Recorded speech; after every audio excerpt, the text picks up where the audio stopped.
elevator this morning. What's up? What'd you do? I'm gonna show you.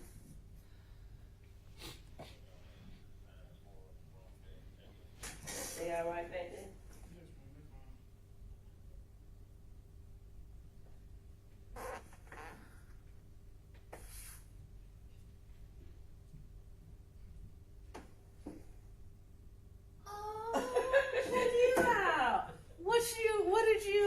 This is my first time doing it.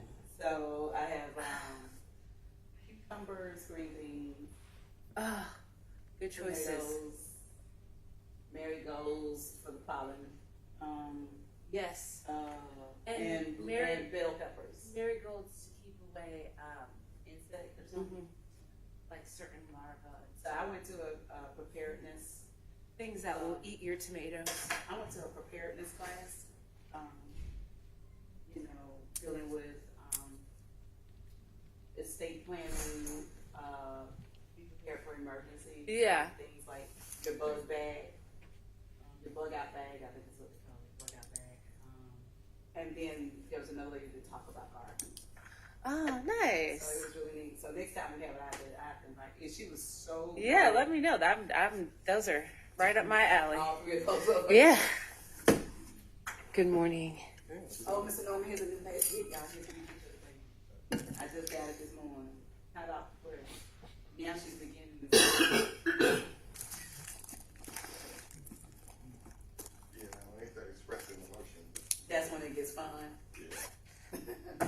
In my mind, I thought they'd come out like that. I didn't realize. And then the talking is when it really gets good, man. Good morning. How are you? How can we help you? I'm Michelle Connor. I have, For a motion for summary judgment. Oh, I okay. have hold on. pinched a nerve, I think, in my calf. Out like the outside. What of time my is that legs, hearing my supposed to calf, begin? all the way to the bottom of my foot. My toes are like numb and tingly. I think Yeah. one of those cases. I know. So I won't be working out this week. It's Michelle Connor is here. How was your weekend?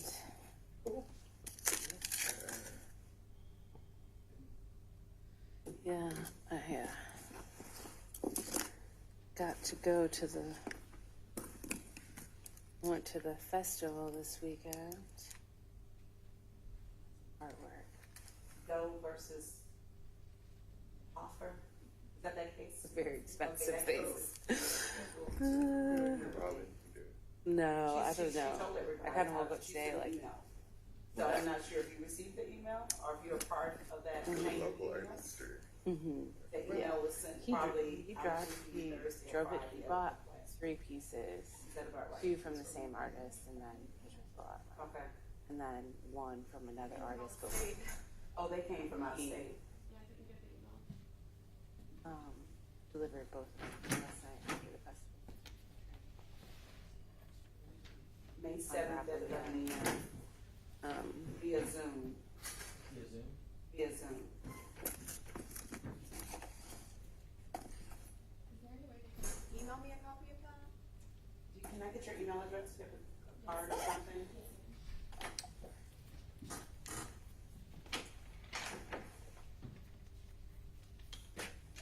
Oh, and I paid like $15 But I don't have your card. garage sale money. Sold things.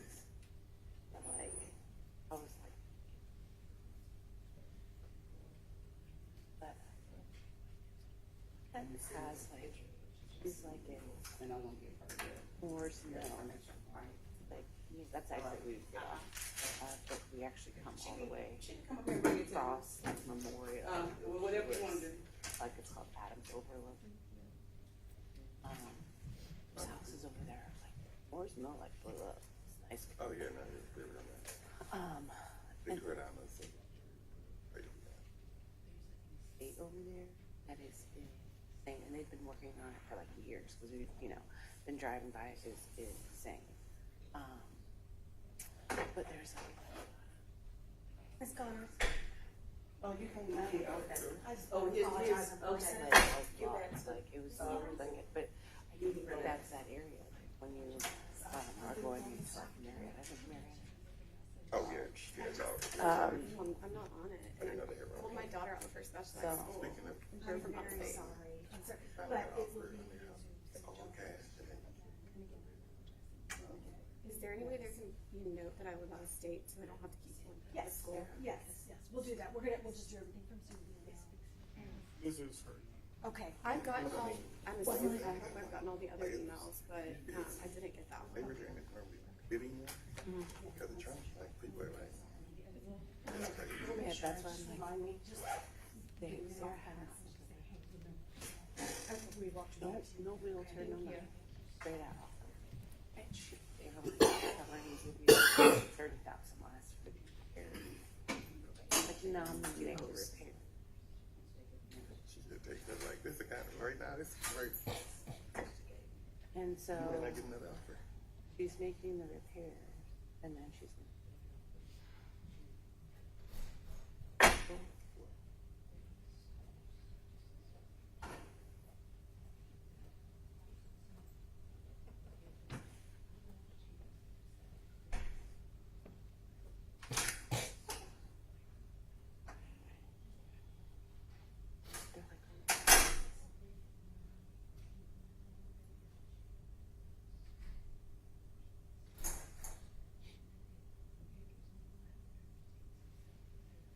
I was like, Like, you don't need to. no.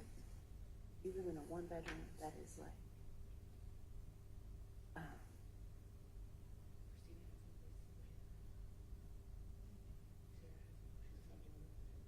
that nobody likes.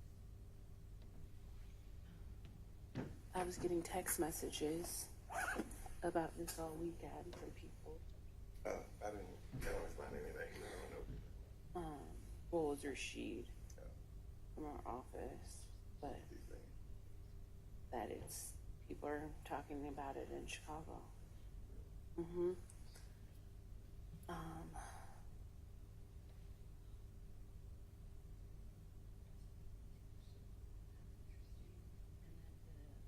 Case that we had, that we worked on in our office lately. Like baptized. Batshit crazy. But she was like, baptized the baby, drown the baby. One of those like sister, like.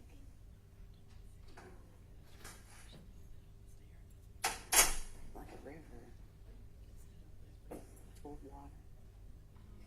A retention pond? Retention pond, yeah. Then got off by the Whitney River. I'm like, this is probably. Good morning. How many jurors were there? Working. I think, no, No, there's 16. 16. Yeah. Is there? One was on, two on the way up when I just, one was on the How you elevator. doing? How are you? One was on the elevator. Oh, Oh, that no. sucks. Was it accepted or? No. How was it? Oh, shit. Where at?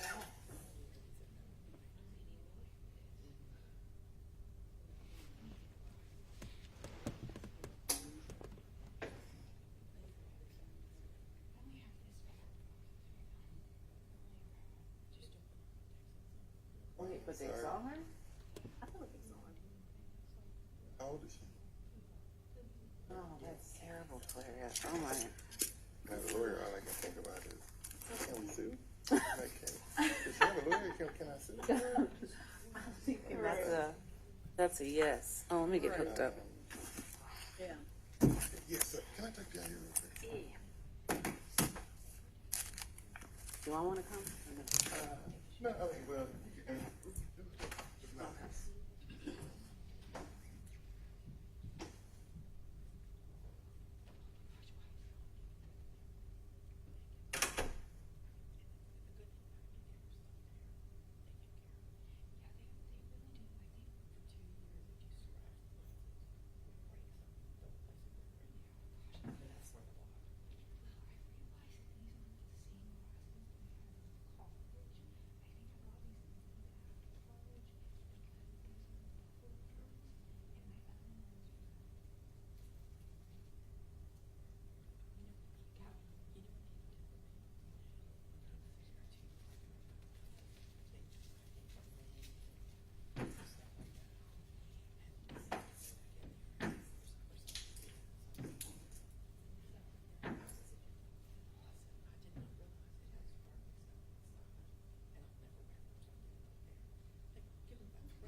this is something. I wonder what he did to the TV. Don't know. Button in the back. It's right here under the LG sign. Right here. I thought that's what y'all were looking for. I knew exactly where it was. It wasn't cut off. That's what she was trying to figure out. Mary came over real quick and then she looked for you. I was down the hall talking to Barrett.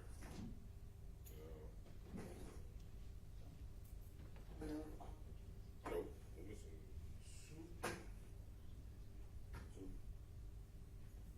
Hey, can't guess who here? Hey. Wake back. How y'all doing this morning? How was y'all weekend? Went home up.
come to order, please remain seated. All right, we have the defense. We finally have all the jurors. Took them a minute, but they're here. Is the defense back there? All right, let me have the defendants, please. Please have your first witness ready. Good morning. Judge. Good morning.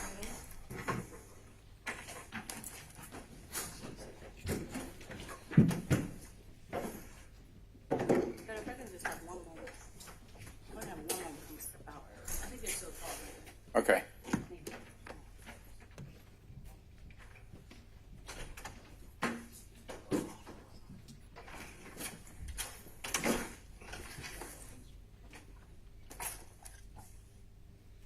All right, let me have a jury, please.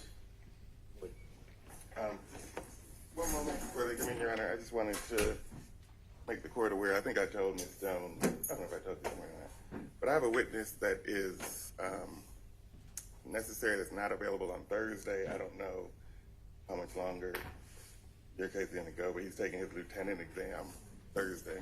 So I expect, Your Honor, if we don't rest today, it'll be tomorrow. Okay, that's fine. Let me have a jury, please. Miss Hemingway stepped out, Judge. Yes. Kim? All right, can we see where she is?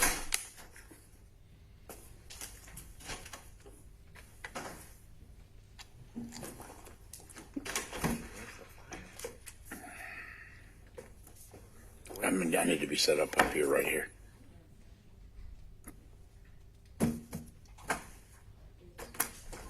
No, do I need to be? Good morning. Oh, your Zoom's not set up? No. Can you set it up? Well, I told him to wait, because we had to, well, you're not logged in, well, you need to log in first. All right. Make sure. You need to log in.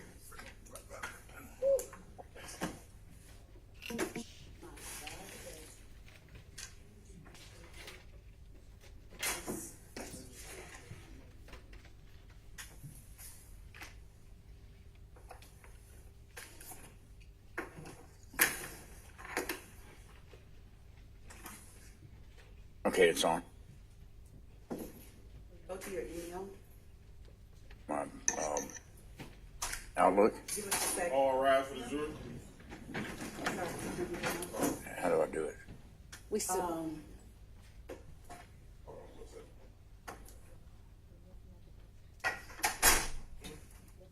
Are they not ready? Wait. Anyway, Yeah, we're not ready. Sorry about that. Let me see where she is. What do you want me to do? We're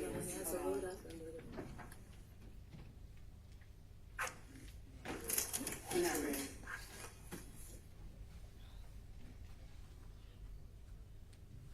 Oh, okay. All right, now we're ready. Hold on. We still don't have Hold Miss on, Hemingway, Judge. Judge. She's right here. All right, let me have a jury. Judge, give me a second. It'll take me a second to get online. All right.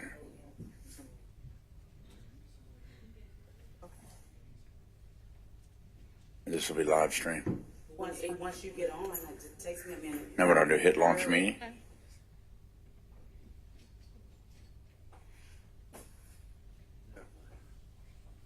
Now what do I do? You need to turn it. Camera on. Okay, hang on. It's not there. Join the computer audio. No, we do not. We're certainly acting like it. Unclick this and you'll be. Now, what do I do here? X out of that. Okay.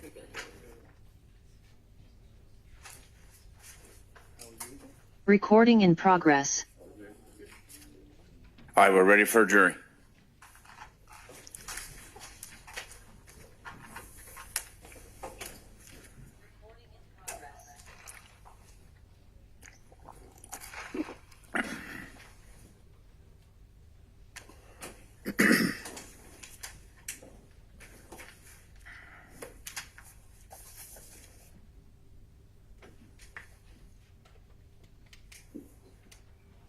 Good morning.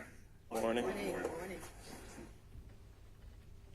Thank you again for coming back and for your service. Please be seated. Please call the state's next witness. They would call Miss Abby Holman.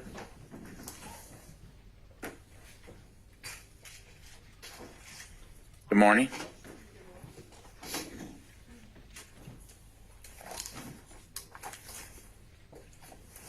You raise your right hand.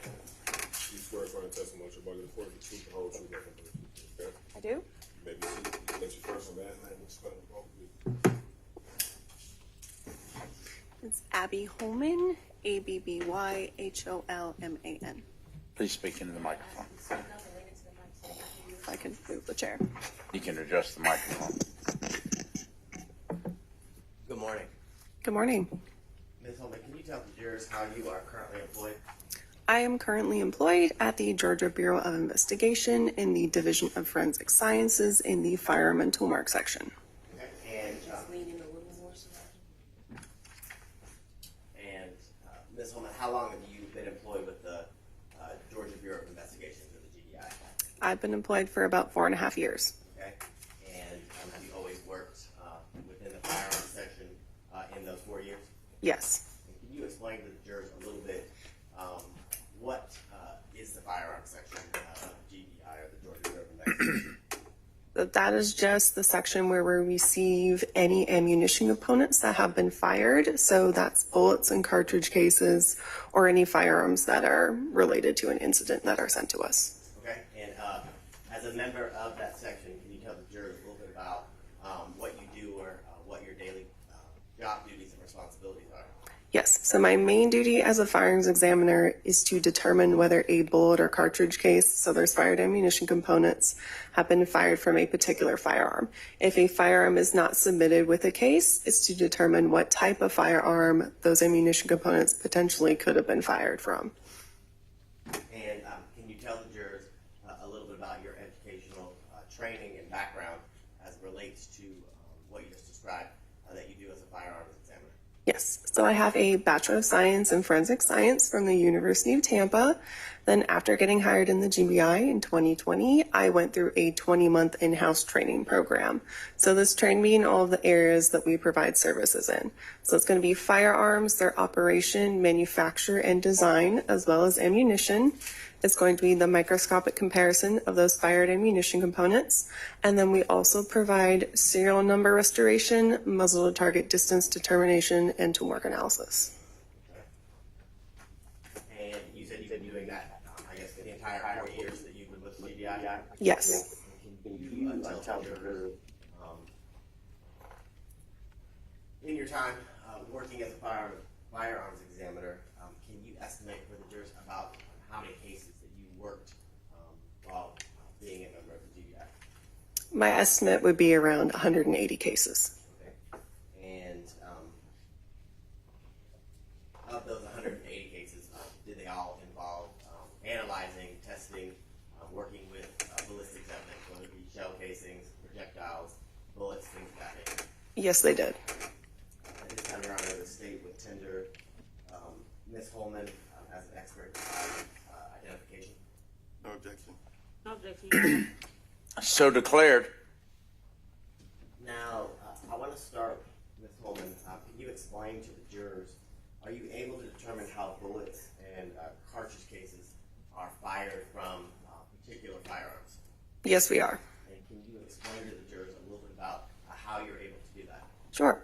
So when I receive a piece of evidence, whether it be a bullet or a cartridge case, I'm going to be looking at what we call class characteristics. So these characteristics are determined by the firearm manufacturer prior to the firearm being made. So these can be the same across many different manufacturers. And these class characteristics are different between bullets and cartridge cases. So bullets, for example, they interact with the barrel of the firearm, and typically the barrel has what we call rifling in it. This is a series of cut or impressed grooves in the barrel of a firearm, and they go at a certain twist. This will impart spin to that bullet, kind of like a quarterback throwing a football. It will be more accurate and it will go longer. So with that rifling, there can be a certain number of these lands and grooves. So you can have 5 lands and grooves, you can have 6 lands and grooves, and they can also go a left twist or a right twist. And then if those lands and grooves are measurable, We can also measure the widths of those lands and grooves. So those are all the class characteristics we're looking at to determine if this bullet could have been fired from the firearm. So if those class characteristics match, we'll then move on to our microscopic comparison. So we'll test fire the firearm, we'll get those bullets and cartridge cases to compare to the bullets and cartridge cases that we have received, and we will do a microscopic comparison. So this is done using a comparison microscope. It's essentially two biology high school class microscopes pushed together, and I can see through one lens my evidence on the left and my evidence on the right. So I can see these at the same magnification and lighting and compare them together. And we're looking at what we call individual characteristics at this point. So these are microscopic imperfections that are imparted to the parts of the firearm during the manufacturing process. And these are random and unique to an individual firearm. And that's how we come to our determinations. Was this bullet fired from this firearm? Okay, and I just want to break that down just briefly. So can you tell the jurors, class characteristic, is that something that is common among, I guess, the same firearm of the same class, for example? It can be, yes. Okay, and I guess tell the jurors when you're examining a either a projectile or a shell casing, I guess as it relates to the class characteristics, what specifically are you looking for? So again, for those bullets, we are looking at the rifling. Do I have 6 lands and grooves on my firearm? Do I have 6 lands and grooves on my bullet?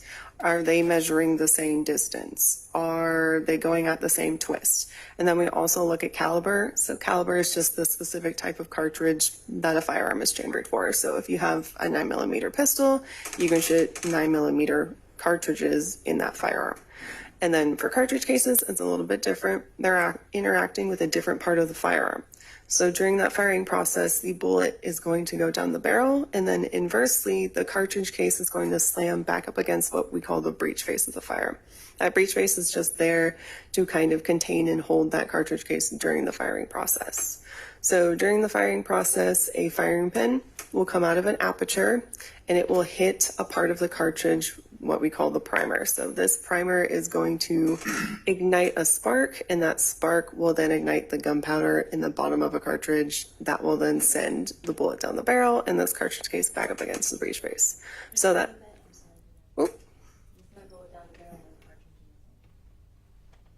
I lost track of what I was talking about. The last thing you said was something about the breech face, the cartridge cases, and the breech face. I'll try and start over. So the firing pin, that's going to come out and hit the primer. So that is going to be different shapes among different types of firearms. So it can be hemispherical, it can be elliptical, for example, and then the actual aperture it comes through is going to be different shapes as well.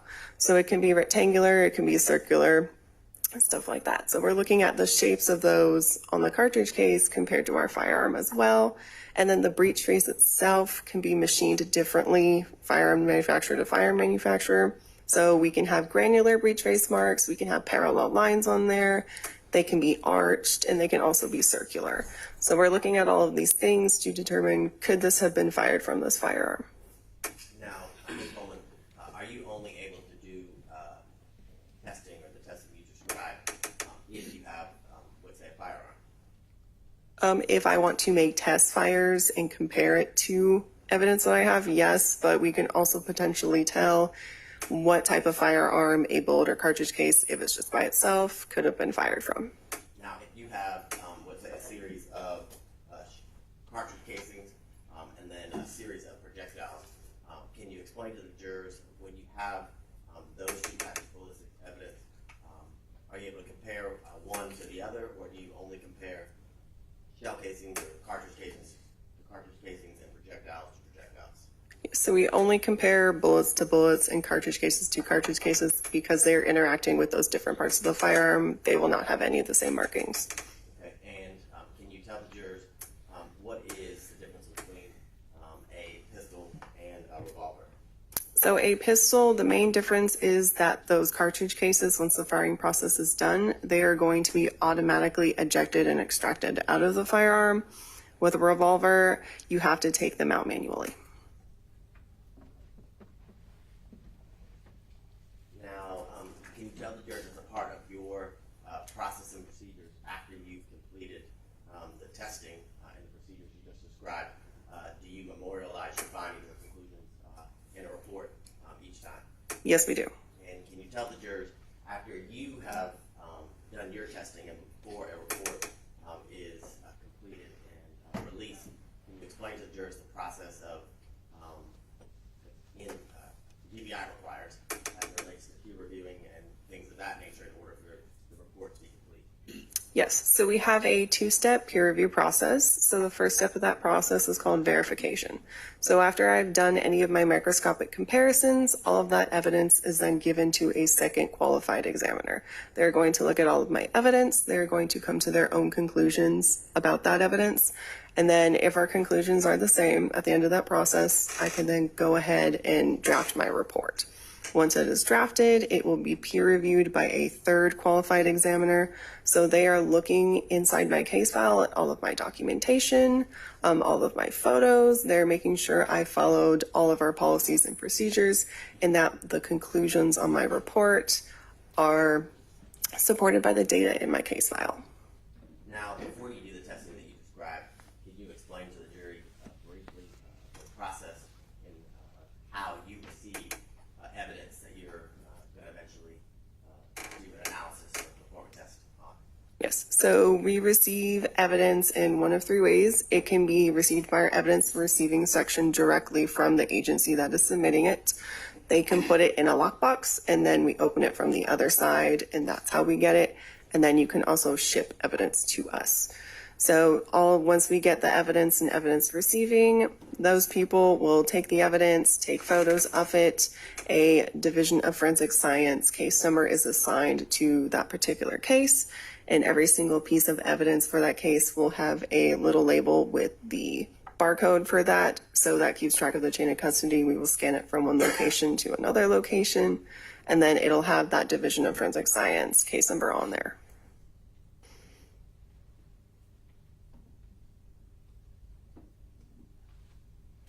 And when evidence is submitted by, let's say, different agencies as it relates to the same case, are there times where different DUFS case numbers are assigned to each piece of evidence because when you receive it, you don't know that the cases are related? Is that something that happens?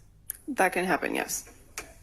And did you receive evidence as it relates to DUFS case number, the DBI case number 2022-1007734? I did. And can you tell the jurors, if you recall, what evidence did you receive in early May? So I received a 38 class bullet fragment and a bullet jacket fragment. And, did you complete a report as it relates to the evidence that you received and the testing that you did on that evidence? Yes, I did. And I want to show you what's been marked as Exhibit 123.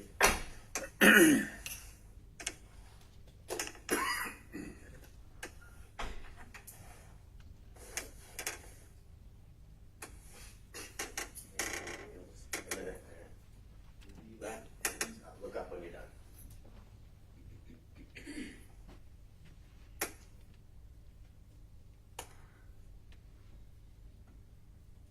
And do you recognize what's been marked as 123? I do.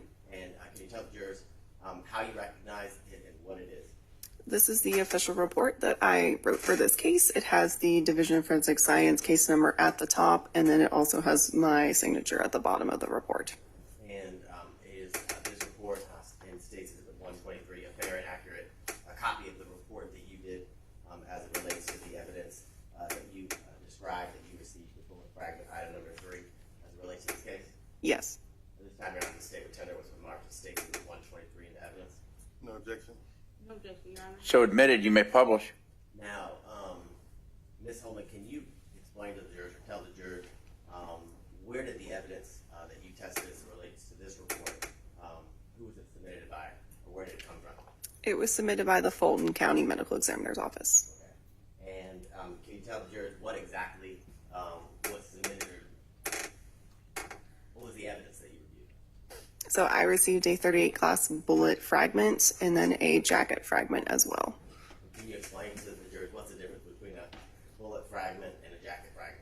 So typically when you have a whole bullet received, it will be jacketed in a metal. It can be copper, it can be nickel, and then inside of that will be lead typically.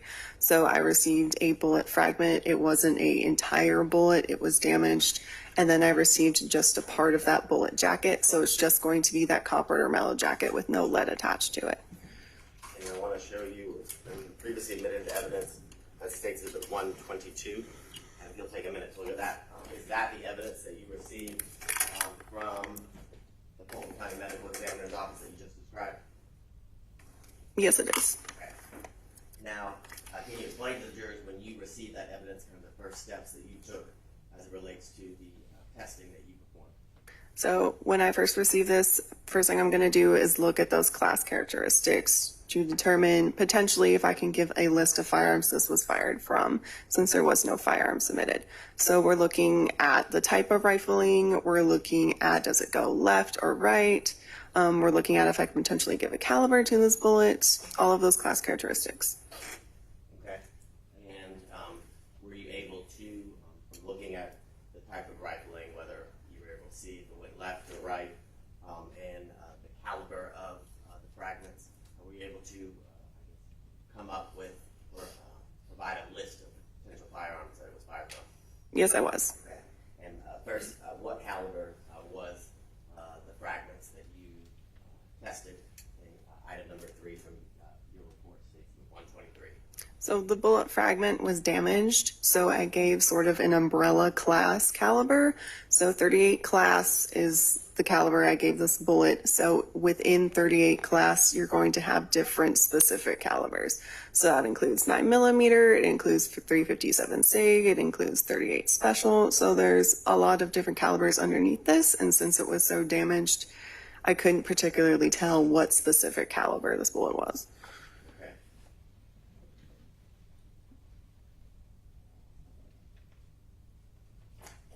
Now, did you also additionally receive more evidence as it relates to the case that you just described? This is the only evidence I've received, I believe.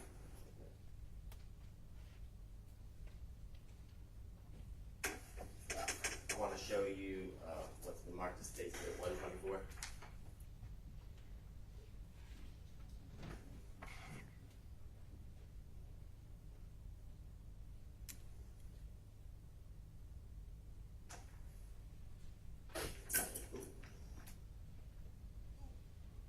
And you'll review states at 124.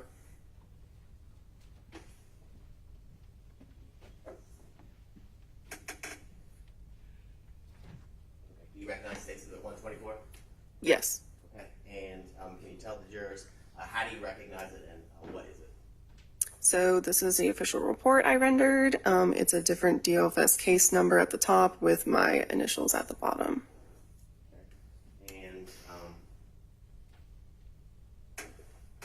can you tell the jurors, do you see, well, is this report a fair and accurate copy of the report that you authored as it relates to the evidence that you received in this report? It appears to be.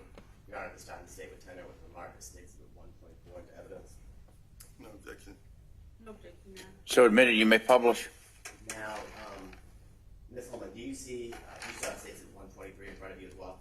Yes. And if you're looking at states at 123 and 124, do you see under the heading or title case individuals where it says victim? Yes. Can you tell the jurors in both states at 123 and states at 124 what is the name of the victim on both of those reports? So on States Exhibit 123, the victim is Thomas Arnold, and then States Exhibit 124, I have the victim as Thomas Arnold. Okay. And is this an instance where there is two separate DOFS or GDI case numbers, but they are related cases? Yes. Okay. And as it relates to States Exhibit 124, which is DOFS case number 202210055581, can you tell the jurors the evidence that you received in relation to this case? Yes, so I received one 9mm cartridge case. Okay.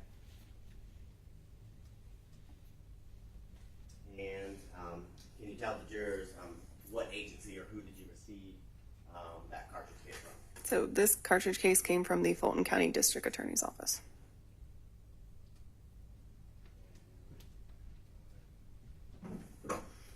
I'm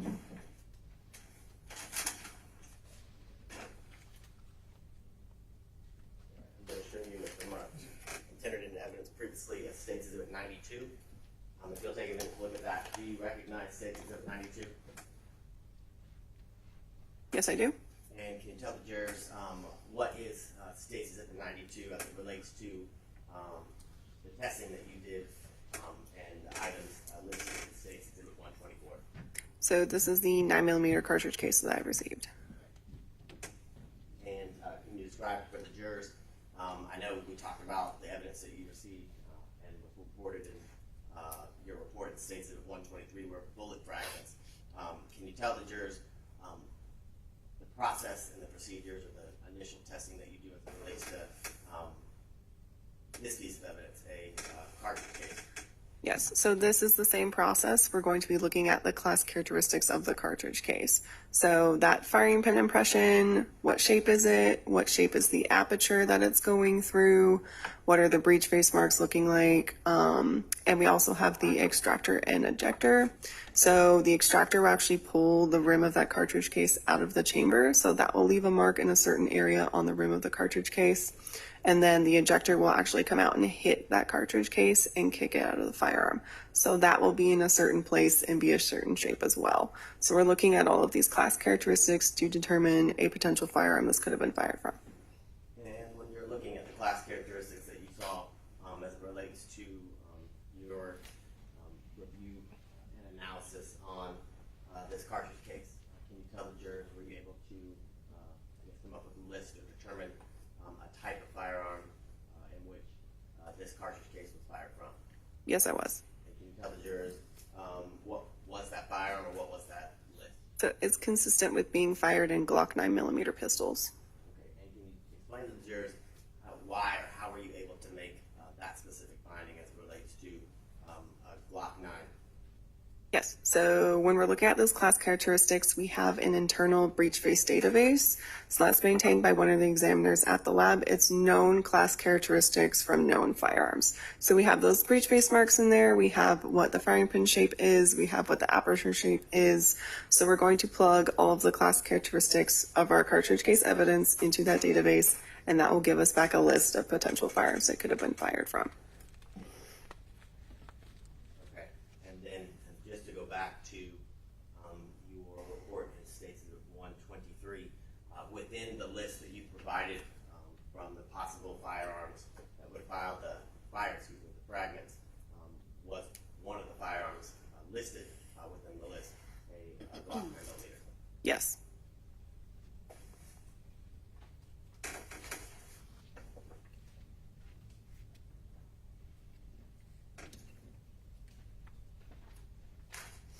Well,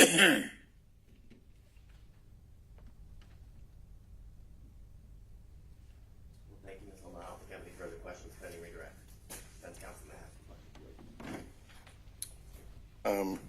Your testimony is that you can tell that the 9mm cartridge was fired from a 9mm Glock pistol. Potentially, it is not an all-inclusive list. There could have been other potential firearms it could have been fired from. Okay, and you don't know, you never had a weapon to compare it to? No. All right, so you don't know what weapon it came out of? No, that list is not all-inclusive. And going back to the date of your States Exhibit 123, which is the fragment, what date did you receive that item? I received the bullet fragment on March 4th, 2022. And when was it tested? I don't know when I started my examination on this, but my report date was released in May 16th, 2024. Okay, May of 2024. Yes. And same question regarding the fragment. Is it correct that that wasn't tested and, you didn't do a report regarding the test until August of 2024? For the bullet? For the shell casing. My report was released in October of 2024. Okay, thank you.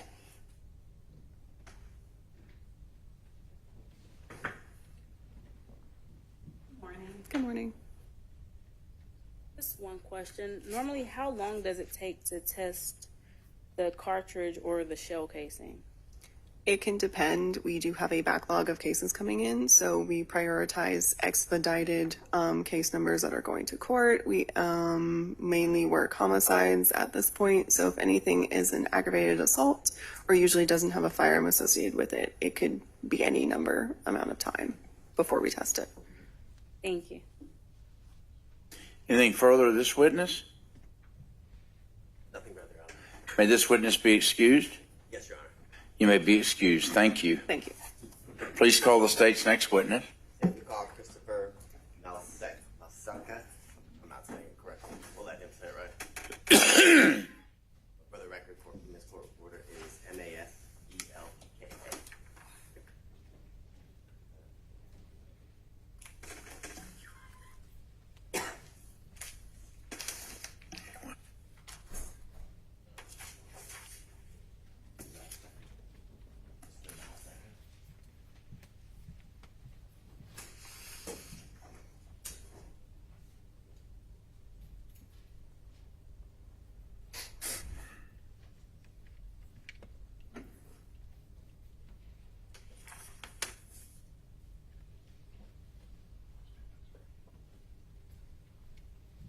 Good morning.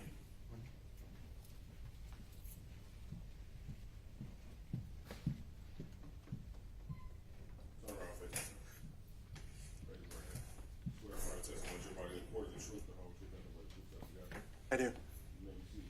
What's the last name and spell it both for the record, please? My name is Christopher Maselka, spelled Christopher. Last name is Maselka. Good afternoon, or excuse me, good morning, sir. Good morning. Can you tell the jurors how you are currently employed? I'm employed with the Georgia Bureau of Investigation in the Division of Forensic Sciences, also known as the State Crime Lab. I'm employed as a forensic toxicologist. And can you tell the jurors how long have you been employed with, worked with GBI? A little over 7 years. And in those 7 years, have you always worked in the forensics division? Yes. And can you tell the jurors specifically some of your job duties and responsibilities working in that division? My job in forensic toxicology is to test blood, urine, and other bodily specimens for the presence of alcohol and drugs. And can you tell the jurors a little bit about your educational background and the training that you've received in order to test blood for the substance that you just described? I've earned my Bachelor's of Science in Chemistry from Kennesaw State University, and then I've undergone the training program through the GBI for forensic toxicology, where we go over blood alcohol testing, the process, how the testing works, how the pharmacology of alcohol, as in what it does to the body and what the body does to it. We go over the instrumentation, how the instrumentation works, how to use the instrumentation, how to do maintenance on the instrumentation. We go over the reporting process, how to issue reports. We go over a peer review process. After all the training, we do a proficiency testing to show that I'm competent in performing the tests and reporting out. And that's my training. Well, you're here, so I'm assuming you passed, right? Sorry? I said you're here, so I'm assuming you passed, right? Oh, yes. Okay, you said you've been doing that for the last 7 years? Well, I've been doing forensic toxicology for about 4 years. I was a forensic serologist before that. Okay. And can you explain to the jurors, I guess, what is forensic toxicology specifically? It's just we test blood and urine and other bodily specimens for the presence of drugs and alcohol. Okay, and you said that you've been doing that for the last a little over 4 years? Yes. And have you testified in court as it relates to the testing that you have done in the past as it relates to the blood, urine, or seed that you talked about? Excuse me, blood and urine that you talked about. Yes, I've testified 8 times for blood alcohol testing, and I've testified 8 times for forensic serology. Okay.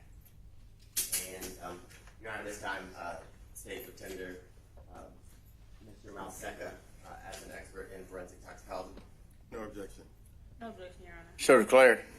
And, Mr. Malsecca, I want to draw your attention to DOFS case number 2022-100-7734. Do you recognize that GBI case number?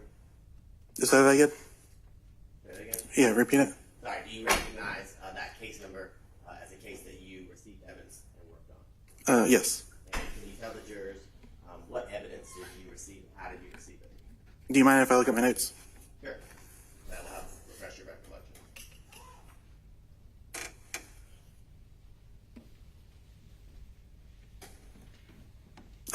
Repeat the case number you mentioned one more time. Yes, I'm sorry. Please. DOFS or GBI case number 2022-100-7734. Okay, yes. So in that case, I received 3 tubes containing peripheral blood and a bottle of urine. Okay. And can you tell the jurors what agency, if you can tell, did you receive that evidence from? The Fulton County Medical Examiner. Can you briefly describe how do you receive that evidence from the Fulton County Medical Examiner's office as it relates to the evidence you eventually test? Sure. So an agency can bring in evidence to the GBI doing by 3 different ways. One way is the lockbox system, where they come in, they place their evidence in a lockbox with a submission form. And once they close that lockbox, it locks, so they can't open it again. An evidence receiving technician can open it from their side and retrieve the evidence, and then we give it a unique DOFS case number and assign it a request. They can also drop it off by hand, just hand it off to an evidence receiving technician, or they can bring in evidence using a certified courier. Okay, and you said in this instance you received, it sounds like blood and urine? Yes. And as it relates to the testing that you do, for example, here on blood and urine, but on any of the testings that you've done previously, do you memorialize your findings and conclusions during a report? Yes. And did you do that here as it relates to this case? Yes. I want to show you what's been marked at State Exhibit 125.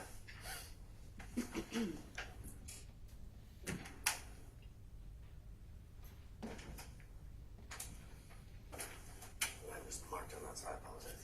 But you recognize State Exhibit 125 minus the blue mark that I just put through the middle of it? Yes. All right. And can you tell the jurors how you recognize it and what it is? It's a copy of their official report for what I'll call postmortem testing. Okay. And it's a fair and accurate copy of the report that you did as it relates to your conclusions and findings in this case. Yes. At this time, Your Honor, the state would tender what's been marked as State Exhibit 125 as evidence. No objection? No objection, Your Honor. So admitted, you may publish. Thank you. Mr. Malsecca, you said you received blood and urine.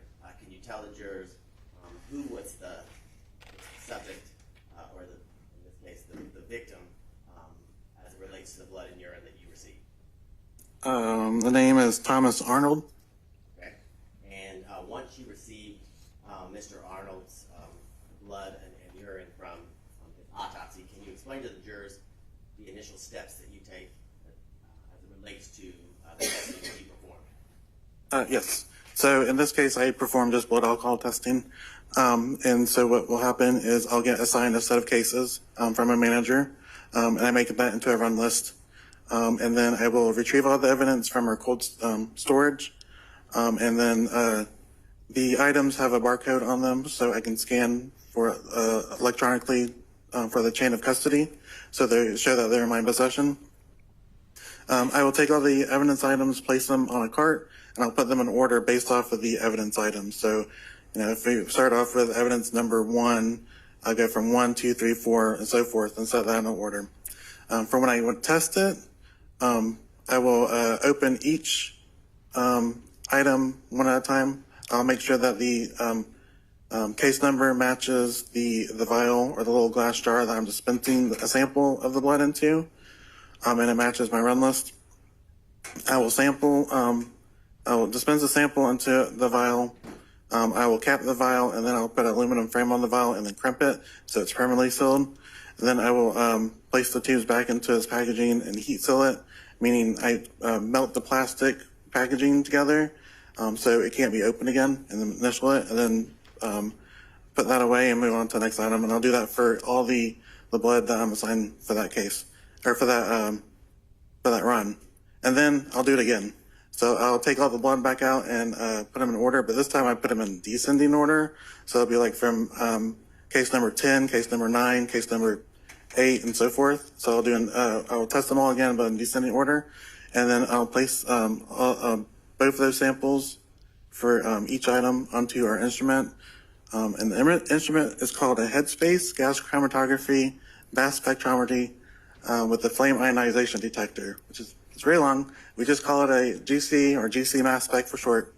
This is what we use to get the concentration that I report out, and also the mass spec portion of the instrument is used for to identify that the alcohol I'm looking at is the alcohol that I'm supposed to be looking at.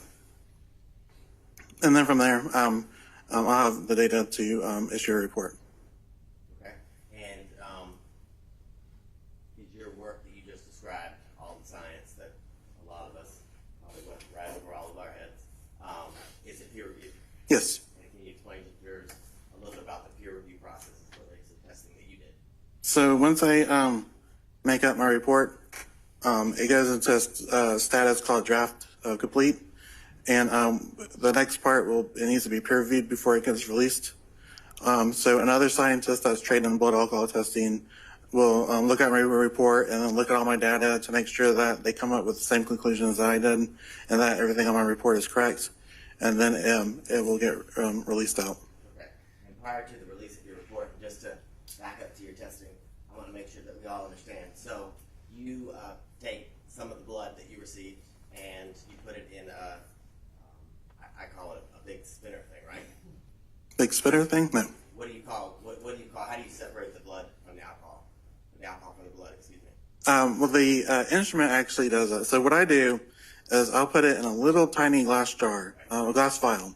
I dispense 100 microliters, which is just a few drops of blood, really, in this jar, and it goes into the instrument. The first part of this instrument is the headspace, and what this does is basically an oven. It just heats up the vial, and ethyl alcohol is volatile. So what it's going to do is it's going to have a portion of it that's in the blood and a portion of it that's in the glass vial, but in the top above the liquid into the gas. And that portion of the ethanol is sampled from the gas phase into the instrument. So the blood doesn't go through the instrument at all. It's just the ethanol. And that's how we test it. Okay. And once you did those testings, or that test, can you explain to the jurors what your findings and conclusions were as it relates to the BAC, or the blood alcohol, for Mr. Thomas Arnold? Ethyl alcohol result by gas chromatography is 0.242 plus or minus 0.012 grams per 100 milliliters. All right. Can you tell me what do you mean, or what is 0.242? What does that mean? Can you explain to the jurors that? So for every 100 milliliters of blood, it contains about 0.242 grams of alcohol, or ethyl alcohol. And can you, based on your training and educational background experience, tell the jurors some of the effects that a person could be feeling if they have a blood alcohol content level of 0.242? Yes. So ethyl alcohol is a CNS depressant, a central nervous system depressant. So it's going to slow down the information processing that goes from your brain onto your nervous system. So the first thing that will get affected is going to be judgment, your attention, your ability to control. It also increases inhibitions, meaning you're more likely to take risks. And then further on, when we get more to a point 2.4, is going to affect your your peripheral vision, your acuity. So it's going to be harder to see things. It's going to be harder to see things from a distance, and then something in front of you and make that adjustment. It could cause, at a 0.24, you can start causing drowsiness, make it harder for a person to stand, or might impair their balance. And also it can affect motor sensory control, meaning that, for example, if you go to pick up something off of a table, you might miss grabbing it for the first time, trying to grab it. And also it can affect your emotions. It can destabilize your emotions, and it can also exacerbate your emotions as well. Thank you, sir. I don't believe I have any further questions at this time. Okay. Defense counsel may have a few. I don't have any questions for this witness, Your Honor. Good morning. Just clarifying, because I may have misheard. I was taking notes. What were did you say there were 3 ways that you receive evidence? Yes. Okay. So I got the first way was the lockbox. Mm-hmm. The second way was you drop it off by hand. What was the third way? By a courier. Courier? Mm-hmm. Okay. Like a FedEx or UPS. And so exactly how does that work with the courier? The courier will drop it off into the evidence receiving area, where the evidence receiving will take the package, and it should have a submission form along with the evidence, so they know who it came from and what testing they want done on it. And which method did you receive the blood alcohol for Mr. Arnold? By lockbox. Lockbox, okay.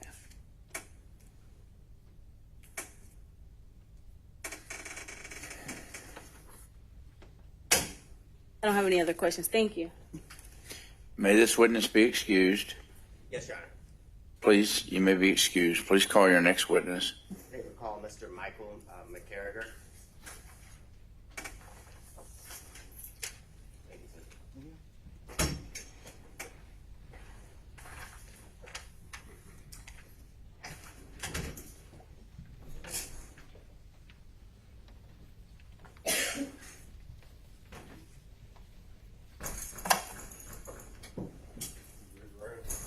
Certifying testimony should be the court of the Toxicology. I do. You ready to see? Please take the first and last name and spell the vote for the record, please. Yes, my name is Michael McCarriger. Last name is McCarriagher.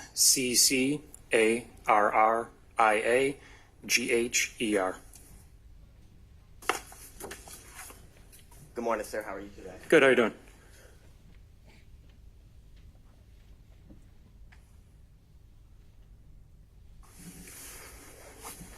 Can you tell the jurors, I'm sorry for the pause, how you are currently employed, sir?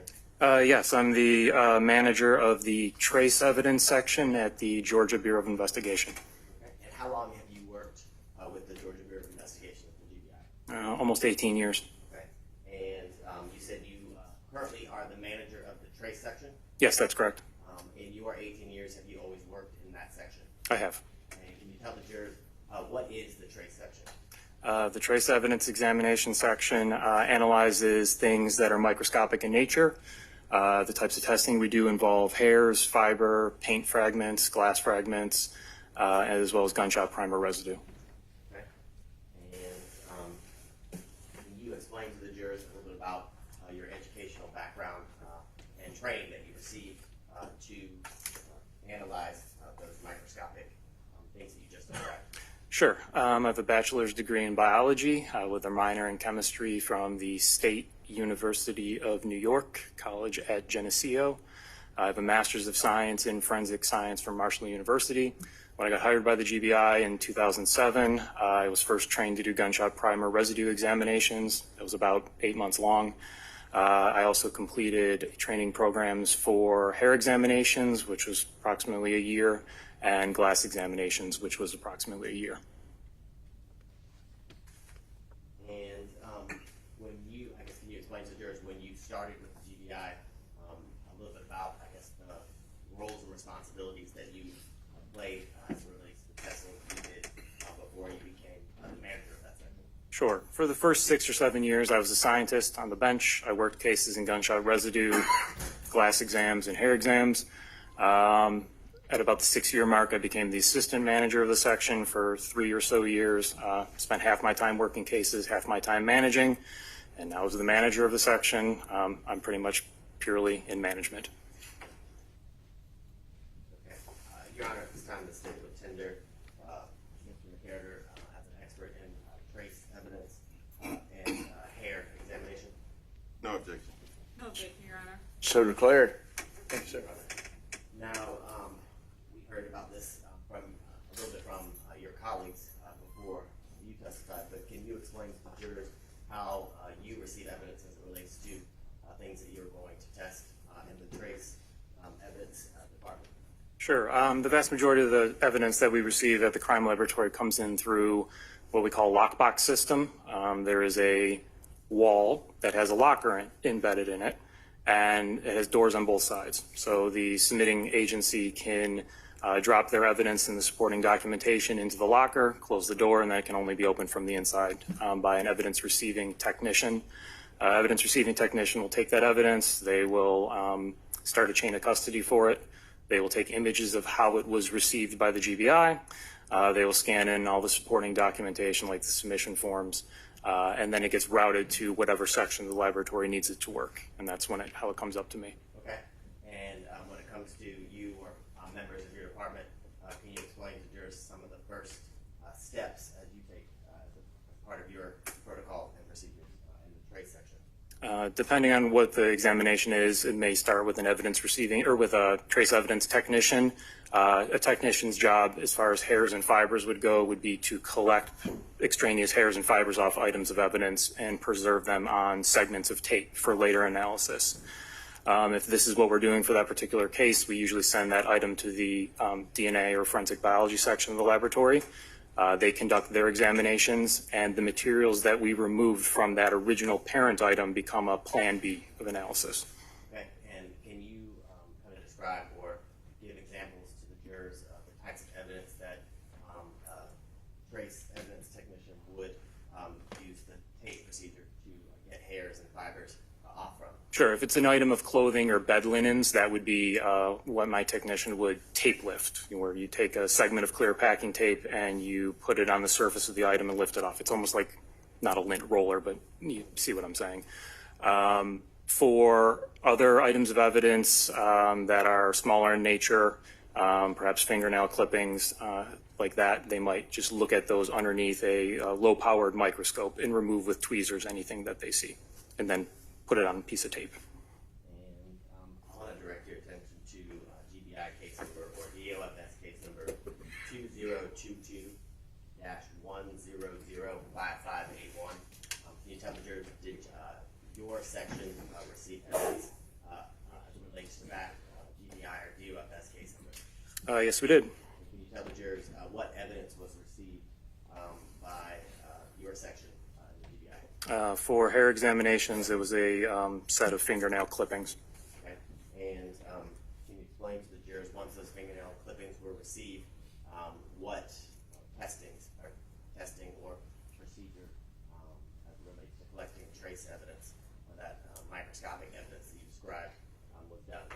Trace evidence processing service was completed by one of my technicians, which would again involve her looking at the fingernail clippings underneath a low-powered microscope, removing any extraneous hairs and fibers, and putting them on tape for later analysis. Okay. And was a report generated as it relates to the receiving of the evidence as well as the process and procedures that were performed? Yes. Okay. I want to show you what's been marked.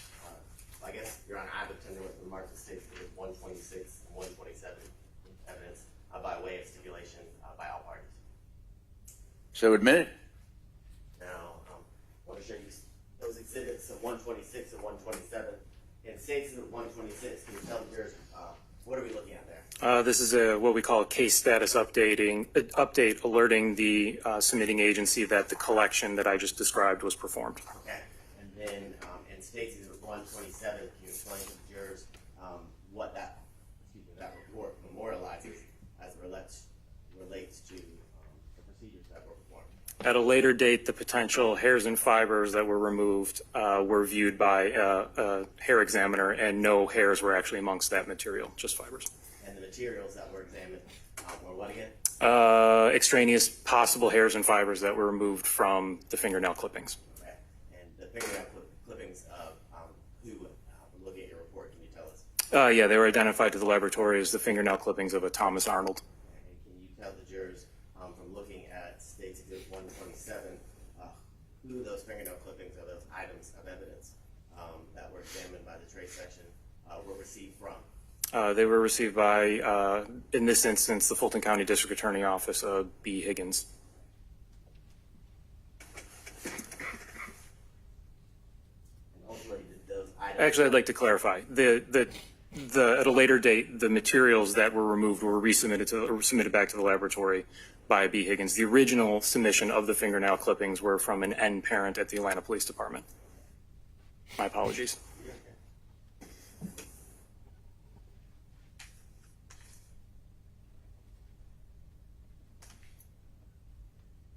Just for clarification purposes, after the examination procedures you've described here today were performed by a member of your section, were any hairs or fibers located that could further testing could be done for, like you said, Plan B purposes? It was looked at by a hair examiner. No hairs were present.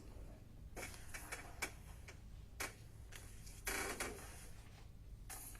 believe that is all my questions. Defense counsel may have a few for you. Sure. Just for clarification, the original submission you said by N parent Yes, was the date of that was March 3rd of 2022, correct? that is correct. But at that time, the clippings were not tested for trace evidence. No, they were eventually looked at in June of that year, so approximately 3 months later. Okay, and then the report that you referenced later, that report, what is the date that the second report was done? The hair examination on the materials removed was, the report's dated September 20th, 2024. Okay, thank you.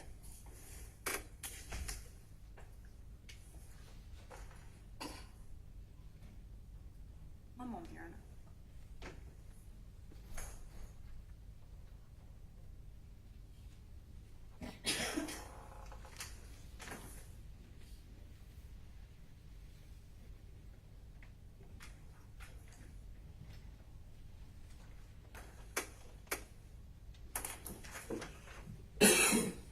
Good morning. Good morning, how are you? Good, how about you? Great, thanks. Now you said that you initially, there was clear packaging tape that was initially used to retrieve the fibers and any hair follicles. Yeah, it would have been an examiner, one of my technicians, looking through a microscope at the fingernail clippings and then taking tweezers and removing anything that they saw and moving it over to a piece of clear packing tape. Okay. And how long would, I guess, that last, whatever they saw and they removed to the packaging tape, how long would it remain on the packaging tape? Indefinitely, I would assume. When you say you would assume, can you, I mean, if no one messed with it and tampered with it, it would, those items would stay on those segments of tape. That would be the point of locking them down there.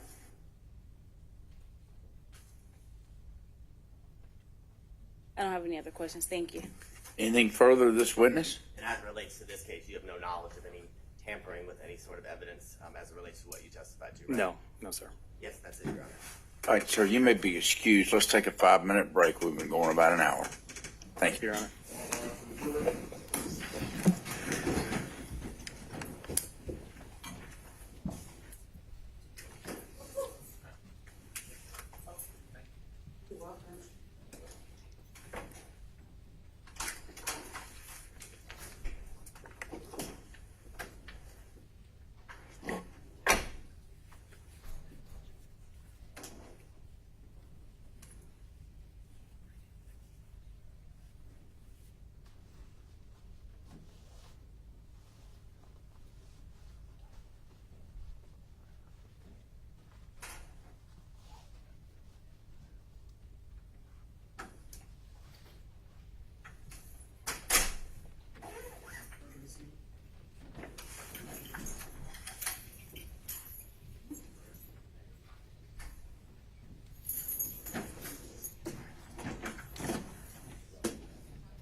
Recording stopped.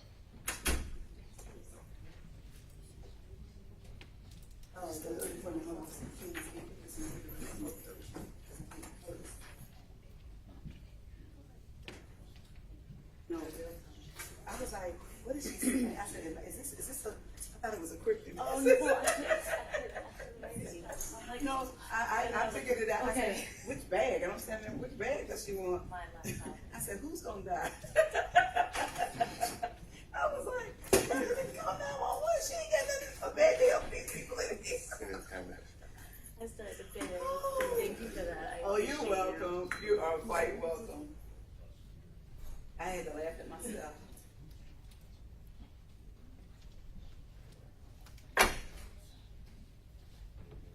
It's usually like, yeah.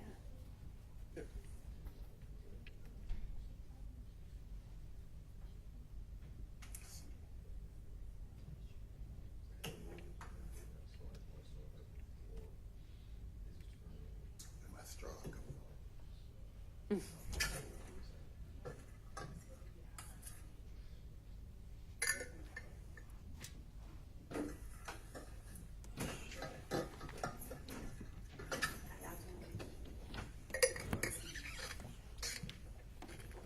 She went that way. That's all I know.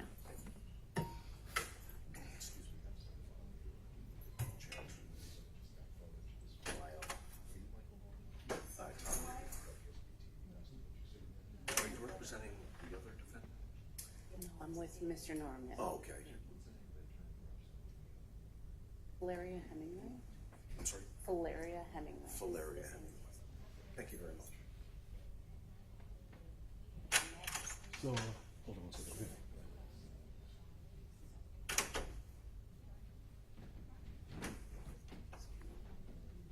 I'm sorry?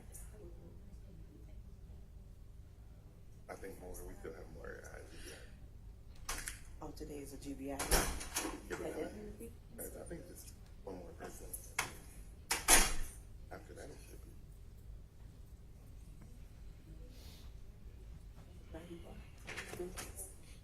I got it at the Inman Park Festival. I picked out like this lady, like she had like a junk. Not, I didn't even say junk booth, but she had all these like brooches, and so I was like, oh, I'll pick out like a couple and see if we can make a deal. No, and I was like, okay, I will take the one. I would have all these back. He wanted like $40 for 3. That's what I said. I said, that's insane. You're not going to sell it. Big, right? We're going to be done today. I hope so. I'm gonna ask the lead counsel. Okay. I just want to know so I can work on make sure that I can tell Rupel to go back to working on y'all's charges. Probably not. I think we'll rest tomorrow morning. It's my best guess. Okay. First of all, I think it'll be 1 or 2 witnesses tomorrow. That'll be very quick. But I think before lunch tomorrow.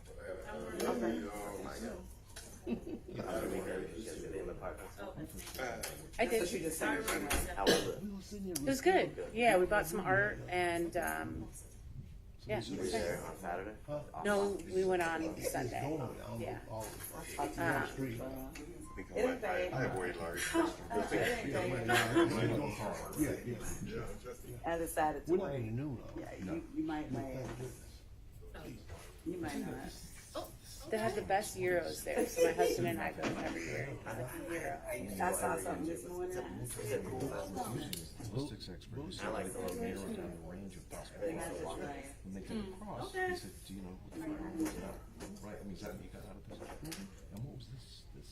April, how was your weekend? I have no idea. It's good. I look at it, what interested with him. I don't ever turn. I want to turn over. I had to make my legs get up. My legs, That's what my weekends do. I That's what I did. I normally pop right up. 6 a.m. today. I went to a seminar dealing with preparedness. I was dragging for sure, especially like gardening, wills, estates. You know where to store your equipment. You know where to store all your important paperwork. So, You went to church, right? no, it wasn't. No, So there is a I did go on Sunday, but there is a young lady that God connected me with in December that created this software because of what happened to her uncle. Her uncle died. They didn't know where his paperwork was, and they were getting ready to cremate him. And his attorney called because he saw the ad in the paper, you know, the statement, the thing in the paper that said that he had died. And so they had already had a funeral for him. So they had to call the funeral home, like he was already at the place where they stopped the cremation because that's not what my uncle wanted. So she said they had to have a second funeral. And so after that came Airtight by HE,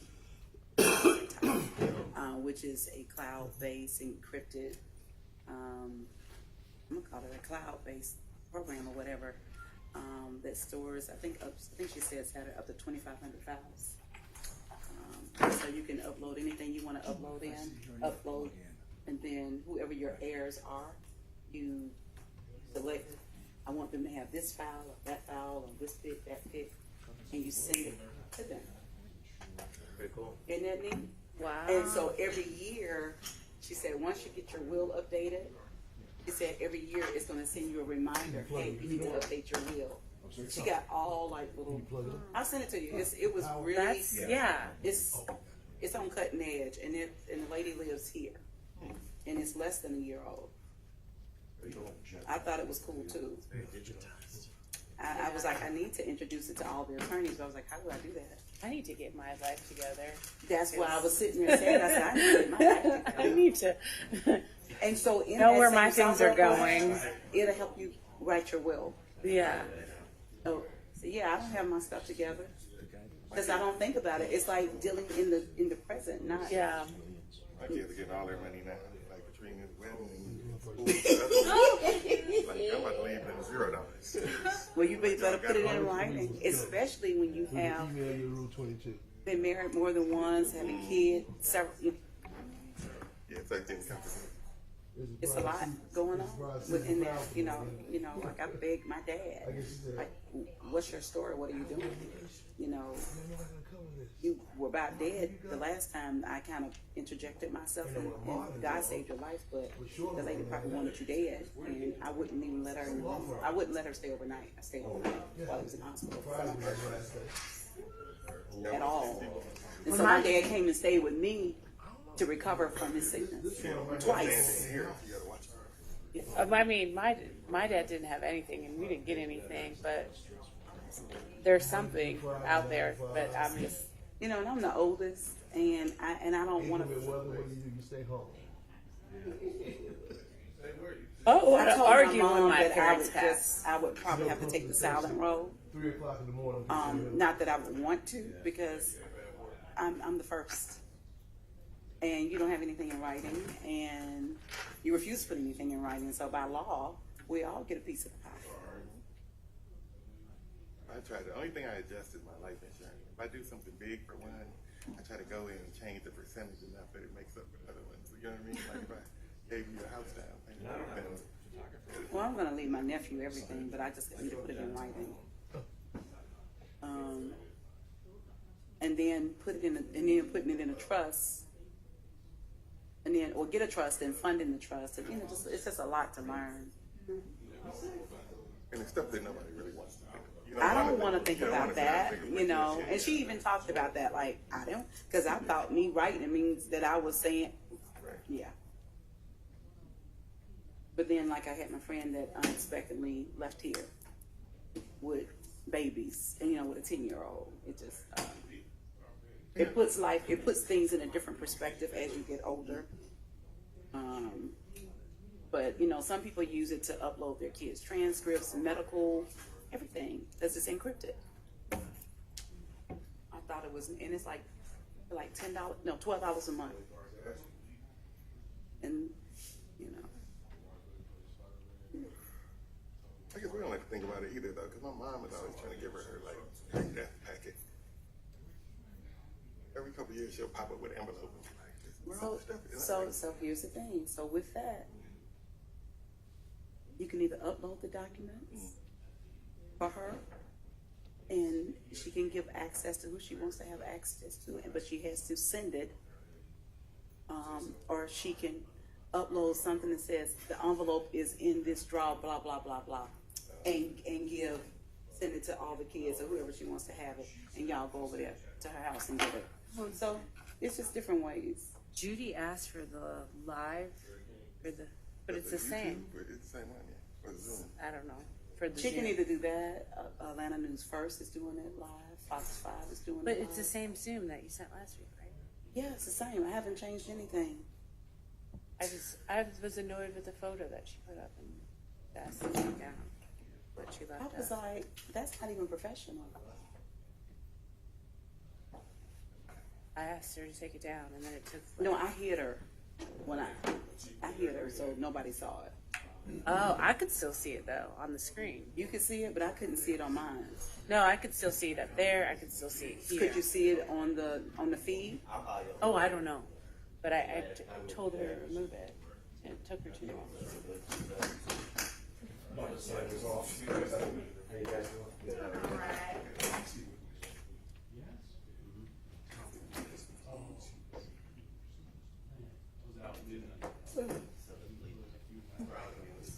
Did you rest this weekend?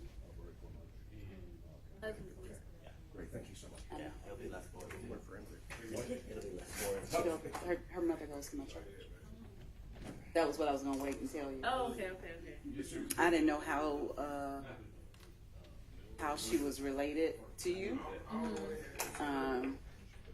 Because I went on Vivian's page when Pastor announced it yesterday, and it just, we were all, it was one of those moments. Please be seated. April, what you do with that coffee? Is there somebody in front? Bring them out, please.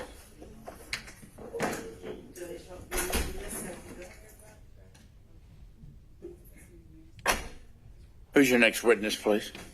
Destiny Mason. Oh, Lord.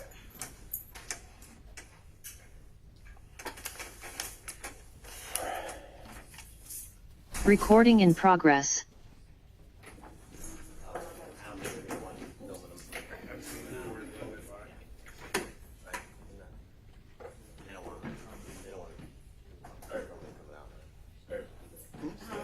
Oh, we got another one. Can you turn it back over?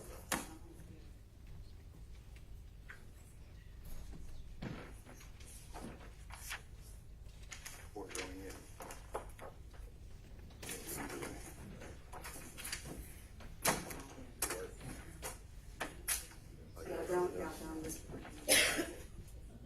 Let me have the jury, please. Please call your next witness.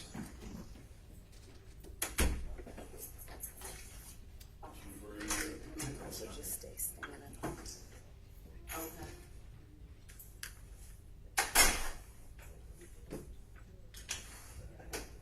That's a gym next weekend. Yeah, did you?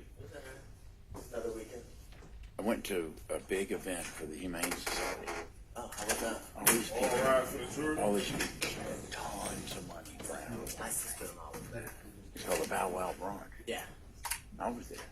She had a table there. Works for Ann. Oh, okay. Who is she? Not full. Emma Bobby's Right. But it was very well attended. She loves Bucky. So. Yeah.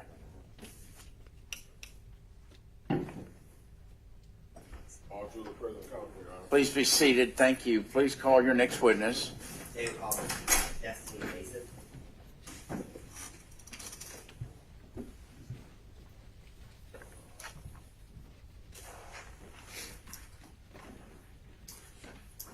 You raise your hand.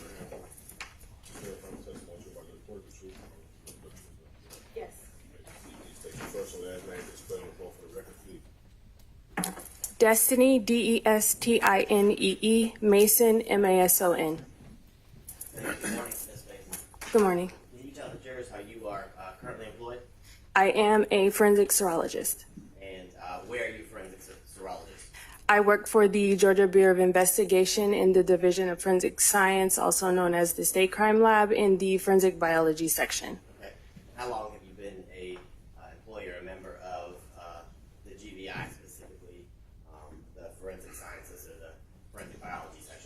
4 years. Okay, and in those 4 years, have you always worked in the forensic serology area or section of the GBI? Yes, I have. Can you explain to the jurors a little bit about your daily job responsibilities and duties as a forensic serologist at the GBI? As a forensic serologist, I analyze evidence for the presence of body fluids such as blood, semen, and saliva. And can you explain to the jurors a little bit about your educational background and the training that you received either in school as well as with the GBI in order to perform the testing of a forensic serologist? I received my Bachelor's of Science degree in biology from the University of California, Riverside in 2012. At GBI, I've undergone extensive training. This includes attending lectures, presentations, demonstrations, working with mock samples, completing oral and written exams, completing competency and proficiency testing, as well as a mock trial. Okay. And can you tell me what specifically is forensic serology and what are you, I guess, testing for in the items of evidence that you received? For the items of evidence, we're testing for body fluids, like I said, blood, semen, or saliva. Okay. And at the seminar, the state would tender Ms. Destiny Mason as a expert in forensic serology. No objection. No objection, Your Honor. So declared. And Ms. Mason, we've heard from some of your colleagues from the GBI here today. Do you receive evidence in your section as it relates to the testing you do in forensic serology in a similar fashion that they described through a lockbox, courier, and things of that nature? Yes, that is correct. Okay. And can you tell the jurors as it relates to GBI case number or DOFS case number 2022-1005581, did you receive evidence as it relates to that case? Yes, I did. And can you tell the jurors what evidence did you receive in relation to that unique or specialized case number as it relates to this case? I received a Minute Maid bottle. Okay. And can you tell the jurors after you perform your analysis and your testing, do you memorialize your findings and conclusions always in a report? Yes, I do. Okay. And did you do that as it relates to this case? Yes, I did. I want to show you with pre-marked for identification purposes, State Exhibit 128. And if you'll take a look at that, do you recognize State Exhibit 128? Yes, I do. And can you tell the jurors how you recognize it and what it is? It is a report from DOFS case number 2022-100-5581. It is a report I created for the saliva analysis I conducted. Okay. And is that the analysis you conducted on what you previously referenced as the Minute Maid bottle? Yes, it is. Is that report in State Exhibit 128 a fair and accurate copy of the report that you actually created and memorialized your findings and conclusions? Yes, it is. Your Honor, at this time, the state would tender with the mark as State's Exhibit 128 to evidence. No objection. No objection, Your Honor. So admitted, you may publish. Thank you, Judge. Now, Hey. Ms. Mason, I want to make sure.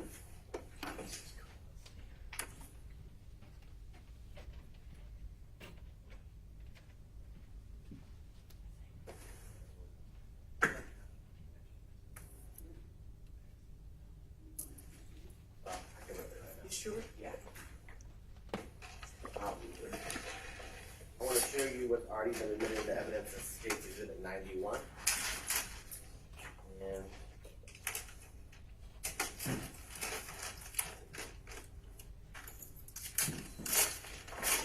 do you recognize State's Exhibit 91 if you want to look inside?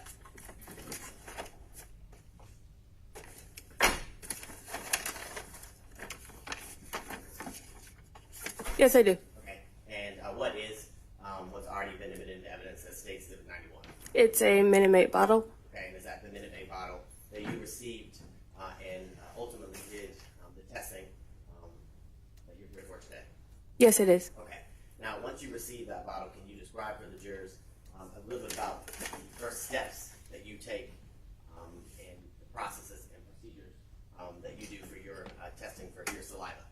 For saliva analysis, I will take 2 swabs, one wet, one dry, and I will swab the mouth area of the bottle, so the inside and the outside of the mouth area, as well as the inside of the cap.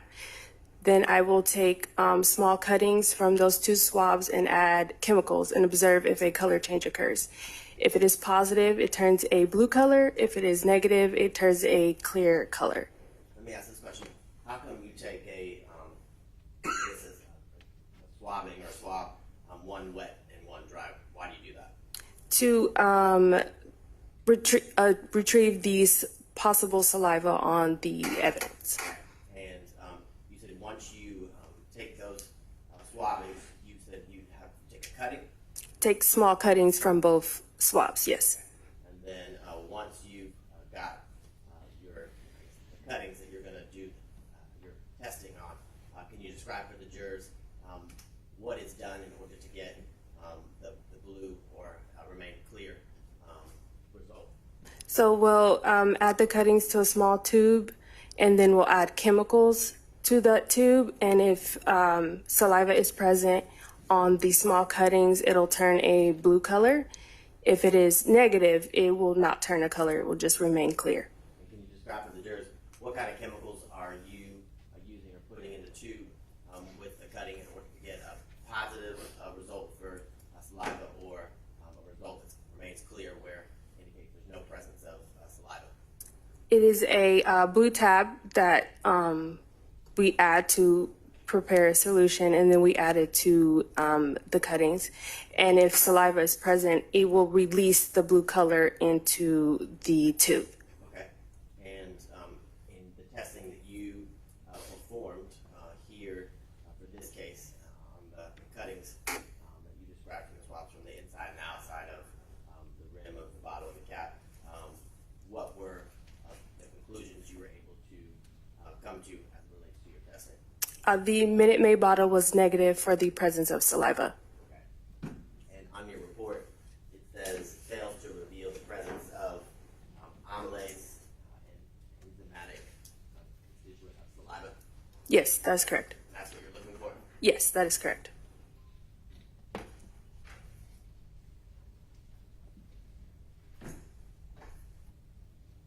And as it relates to the evidence that you received for this case, did that include the testing that you were assigned to perform in relation to the unique or the DOFS case number we talked about here today? Yes, that is.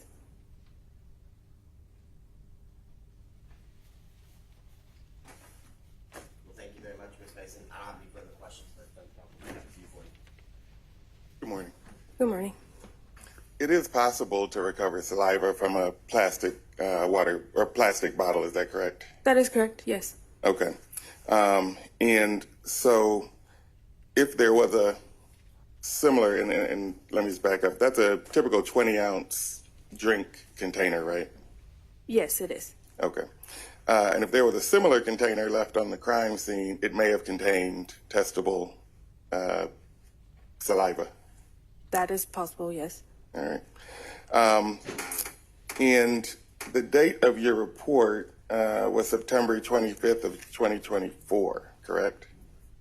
Yes, that is correct. And you had not submitted any report prior to that? For this case, no, I did not. Thank you.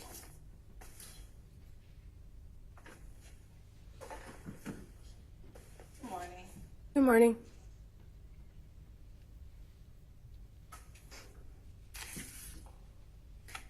Now, you said your report date was September 25th, 2024, Yes, that is correct. and what you received was a Minute Maid bottle. Yes, that is correct. Did you receive any cotton swabs? No, I did not.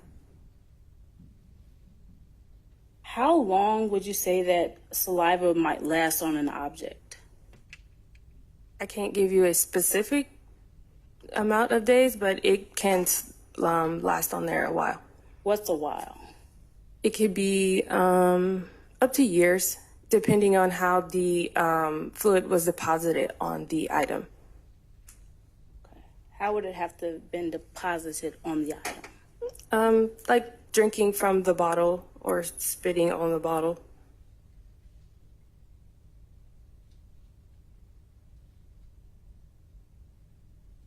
Would it last longer if it had been swabbed and preserved versus just having the bottle itself?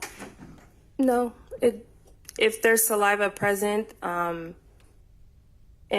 there was nothing to, there was no possible, like, the top was on, the lid was on, and there was no water present or anything like that, it should still be on the bottle. They said the top was on, no water present. How long would water last where you would notice there was water on the bottle? I don't know. The water dries, so I can't give you exact amount of days. But if there was water on the bottle, it might affect it. It's possible, yes.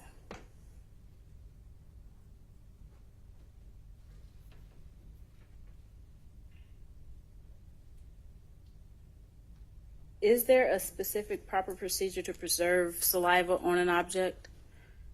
Well, we typically ask for the agency to put the item in a brown paper bag and store it in a cool place. And when you received the item, where was it stored? We have a locker that we place evidence in the forensic biology section. And was that a cool place? Yes, it is. Okay. I don't have any other questions. Thank you. Very briefly. In this instance, when you received the evidence, you received it with the top or the lid on, correct? That is correct, yes. And I guess, in most instances, does water dry pretty quickly regardless? Yes, it does. Okay. And did you receive the evidence in a brown paper bag as you described? Yes, I did. And based on when you received the evidence, was there any evidence of any tampering or anything of that as relates to destruction of evidence? During my testing, no, I didn't observe any tampering. And let me ask you this question.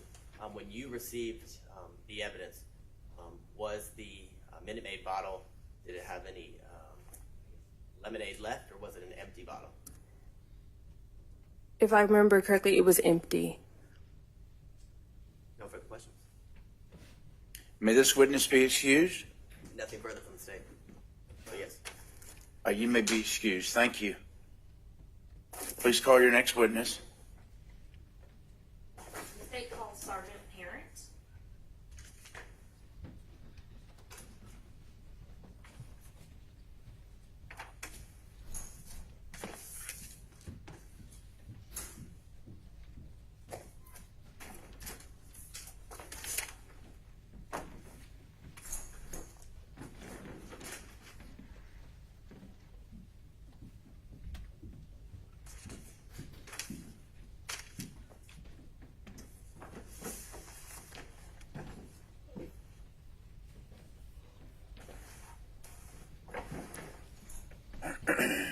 Thank you.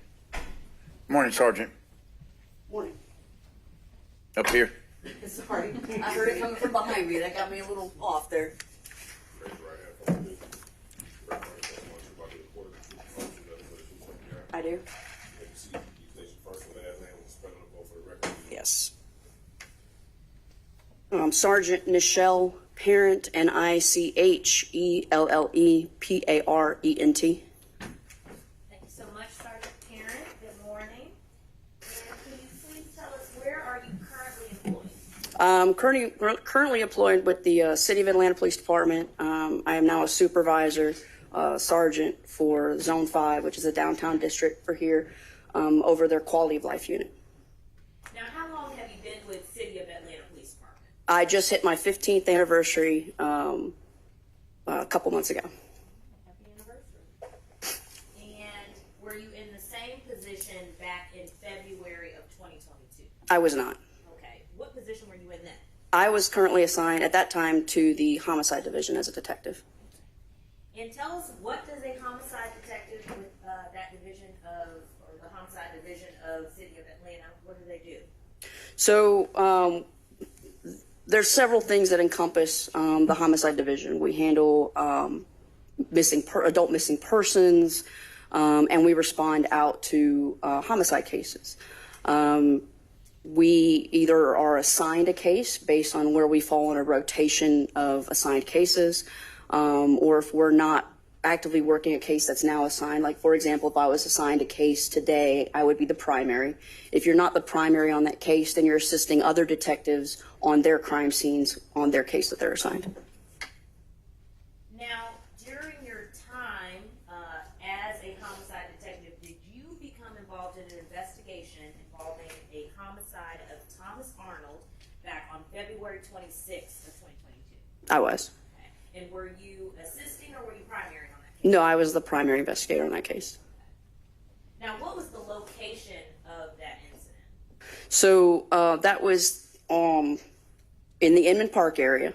It was where Bernina and Elizabeth Street meet at the BeltLine. And in particular, the actual crime scene is just slightly up on a BeltLine path, and there's a little rock, dirt, gravel, if you will, circular area for people to hang out. It's called Beach Circle. And what county is that location? It's in Fulton County. Now, turning to that Saturday morning, February 26, 2022, what time roughly did you arrive on scene? I arrived a little before 8 a.m. Now, were you the first officer at all to arrive on the scene? No, I was at the time assigned to the evening shift. So because I was next in the rotation, I received a phone call from the day shift investigators over in homicide and stated that there was a new case up and that I was next in the rotation and to go ahead and come in. So I came in. Now, is it typical that that initial investigator would provide you some background on how they got the call? Correct. So the initial detective who notified me advised that they had a 911 call and a Zone 6 officer, so that Zone 6 is where Inman Park area is, responded to a call of a body found up on Beach Circle. And in that background, was there any information regarding a Rachel Whitlock or Jacqueline Garner who were jogging during that time? Yes, so those were the 911 callers. They had been walking the BeltLine in the morning, and once the sun was coming up, things are much brighter, obviously. They noticed a man laying down who appeared to be deceased in the Beach Circle area and called 911 and stood by for police to respond. Now, when you arrived on the scene, what did you find at that point? Walk us through that. I arrived on scene, and the area's, got a number of people going about their daily business, either going to work or, going or coming home from work, exercising on the BeltLine, things of that nature. I walked up and I did notice Mr. Arnold's body laying on the ground, and he had his hand in his pocket. There was a shell casing on the ground, and we were confirmed that he was in fact deceased. Now, I understand you're talking about the area at, you said you arrived just before 8 a.m. Mm-hmm. Are you pretty familiar with that area? Yes. Okay. Would it be just as busy, people exercising, going to work, all of that around, say, 10:50, 11 p.m.? Depends on the day of the week. Typically, middle of the week is not going to be as busy as, let's say, a evening on the weekend. And when you arrived, you said that you observed Mr. Arnold. He had one hand in his pocket.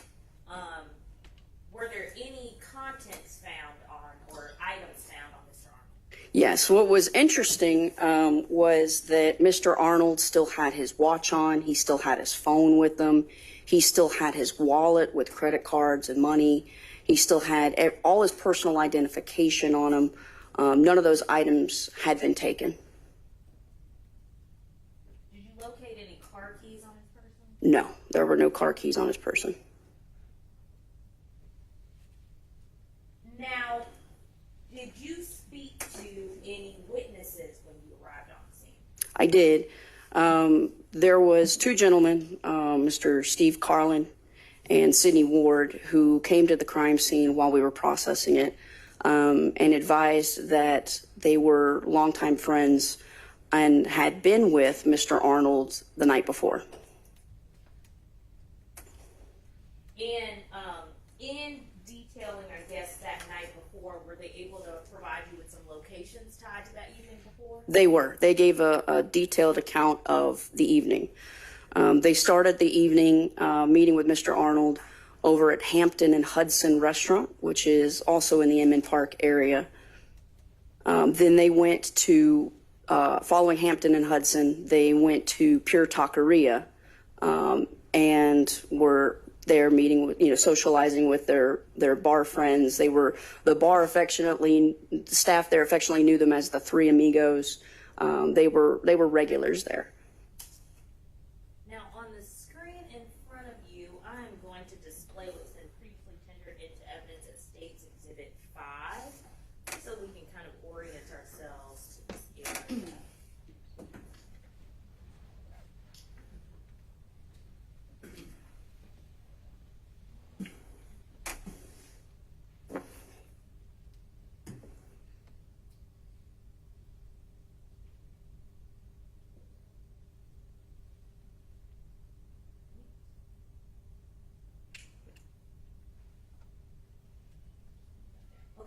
Now, looking at State's Exhibit 5, we were talking about some of the locations, Hampton and Hudson, Pure Taqueria. We have a touchscreen feature. Second, set it up for you.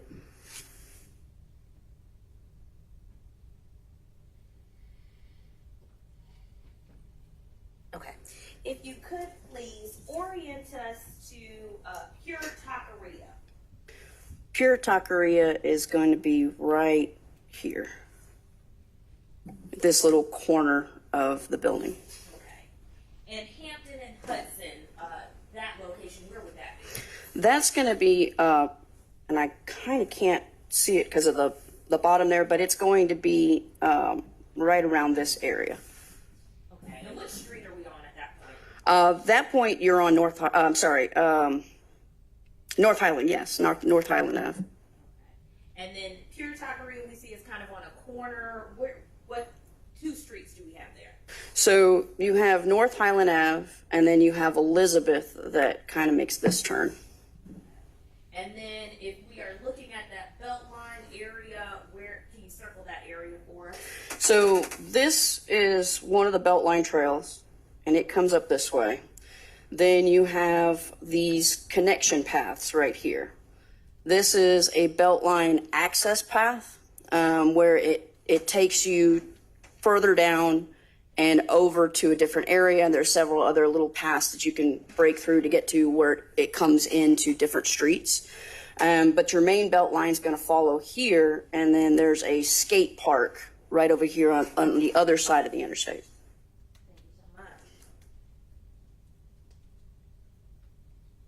Now, specifically following the information provided from Mr. Ward and Mr. Carlin, were you able to obtain any video footage connected to the locations they stopped at? Yes. So we went to, myself and various assistants from the homicide unit went to check on video footage to confirm, their accounts of where they went and kind of establish a basic timeline for the evening for the victim. And so we went to Hampton and Hudson, and they were familiar with the three of them. Again, they're regulars in the community. They were able to provide footage from the bar showing that they were there. We then went to Pure Taqueria, and the staff remembers them there. We attempted to obtain the footage from the Pure Taqueria, and at that time they had just had an issue with their DVR system, and it was corrupted. They did provide us the DVR system with an attempt to see if there was someone in our electronics division that could try to extract it, but they were not successful.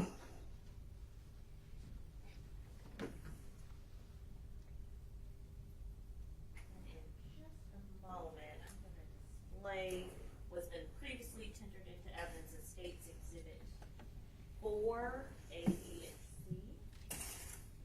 On that same screen in front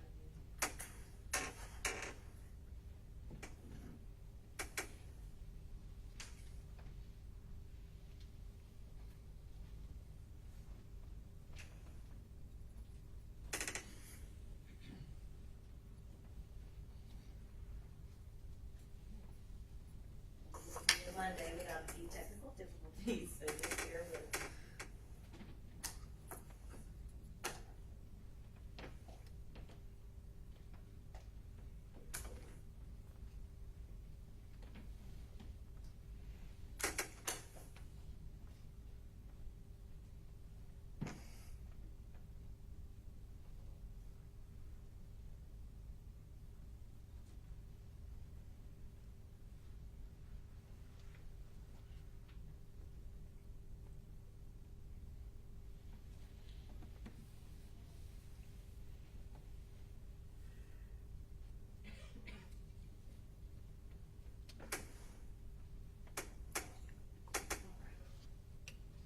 Now, looking at State's Exhibit 4, is this the footage that was provided by Hampton and Hudson of that evening? It is. Okay.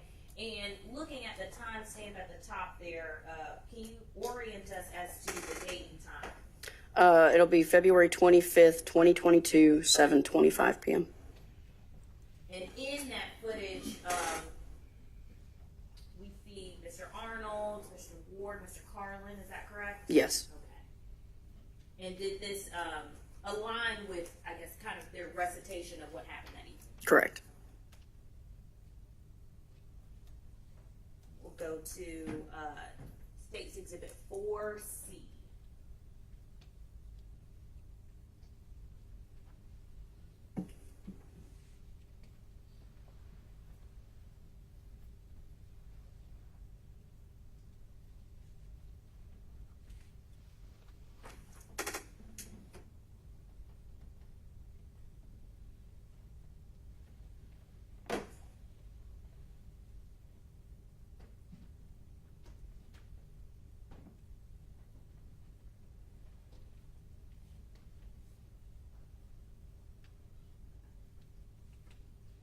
And just press and play on State's Exhibit 4C.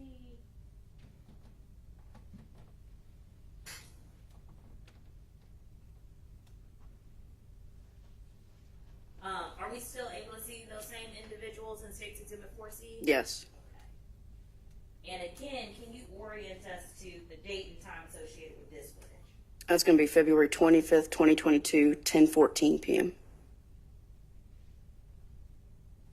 And again, did this align with Mr. Ward and Mr. Carlin's explanation of what had occurred earlier in that evening? Yes, it did.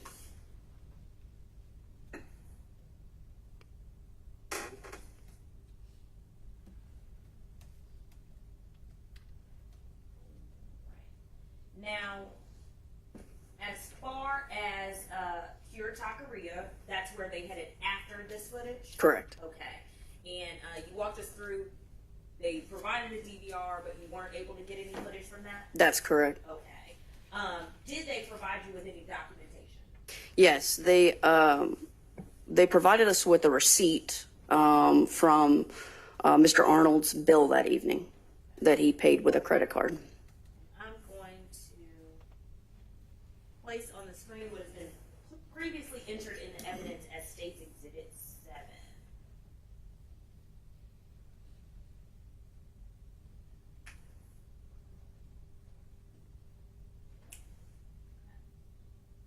Now, looking at State's Exhibit 7 as we scroll down, is this that same receipt you're referring to? Yes. Okay. And what is the date and time associated with this receipt? February 25th, 2022, 10:11 p.m. And again, when it came to their system for Pure Taqueria, they had mentioned that there were some issues and they were getting a new system. Is that correct? That is correct. Now, as far as this receipt goes, how were you able to corroborate that it did in fact belong to Mr. Arnold or was associated with Mr. Arnold? So, as stated previously, Mr. Arnold's wallet and credit cards were still on his person at the time he was found. So we were able to confirm on the American Express, which is the Amex you see, the last 4 digits matched his credit card on his person. What are the last four we see here? 3008. Thank you, and I'm going to show you State's Exhibit 129.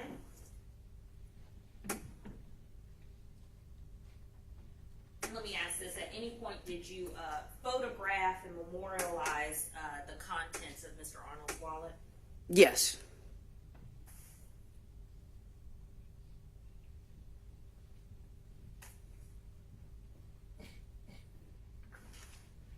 I'm going to approach you with a copy of State's Exhibit 129. Could you take a look for me? Let me know if you recognize it. Yes, so those items, what I did was I took the contents of his wallet out and scanned them on our photocopier in the office, the fronts and backs of the items to include the cash that he had with him, so documenting all the contents of his wallet. And is State's 129 a true and accurate copy of that Xerox that you made of all the contents? Yes. Your Honor, at this time, the State would tender State's Exhibit 129. No objection. No objection, Your Honor. So admitted, you may publish.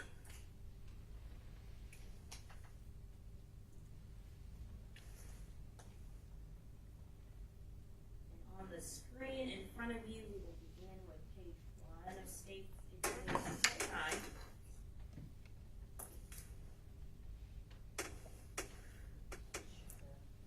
You're smaller so we can see the full first page. Now, what do we have here in State's Exhibit 129? Page 1. We have Mr. Arnold's driver's license, Georgia issue driver's license, and we have his American Express credit card. And with that driver's license, were you able to get a confirmed address, home address for Mr. Arnold? Yes. What was that? 881 Ralph McGill. And make it a little easier for you to read. And for date of birth associated with Mr. Arnold. 10/29/1961. And that 981 Ralph McGill address, what county is that located? Fulton County. Thank you. And I'm going to scroll down to page 2 of State's Exhibit 129. What are we looking at here? That's the back of the earlier American Express credit card. And what are the last 4 digits? 3008.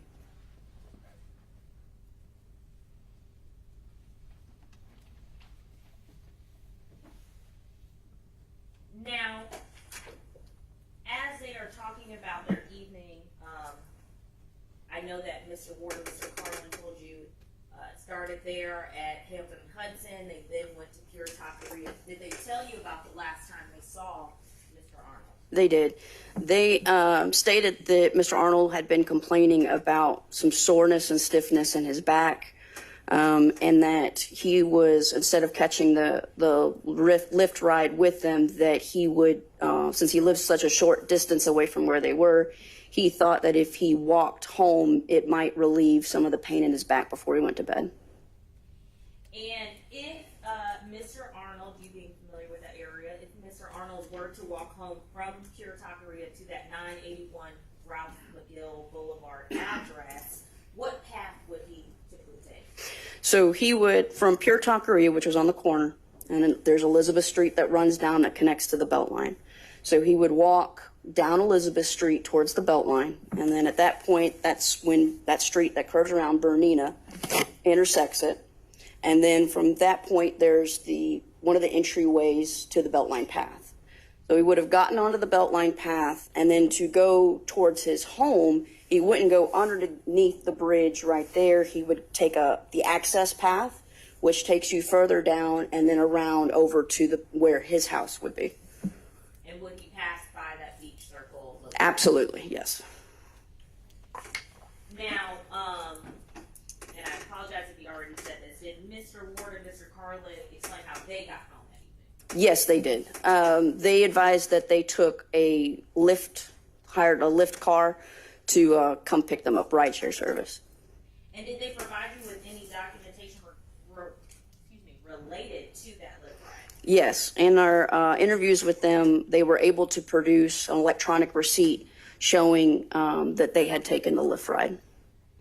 I'm going to show you on the screen what's been previously entered in evidence at State's Exhibit 6A that we see here, and then subsequently 6B that we have pictured here. Are those the copies of the lift receipt? Yes, so they were able to pull it up directly from their app and show it to me during our interview, that they took the driver picked him up and then where he ended up dropping them off. Trying to make it a little bit larger. What was the location of the pickup for Mr. Ward and Mr. Carter? 300 North Highland Avenue. And did we see that on State's Exhibit 5, that map earlier? Yes, Where would we be typically if we're at that location? Pure Taqueria. And what was the time of pickup? 10:33 p.m.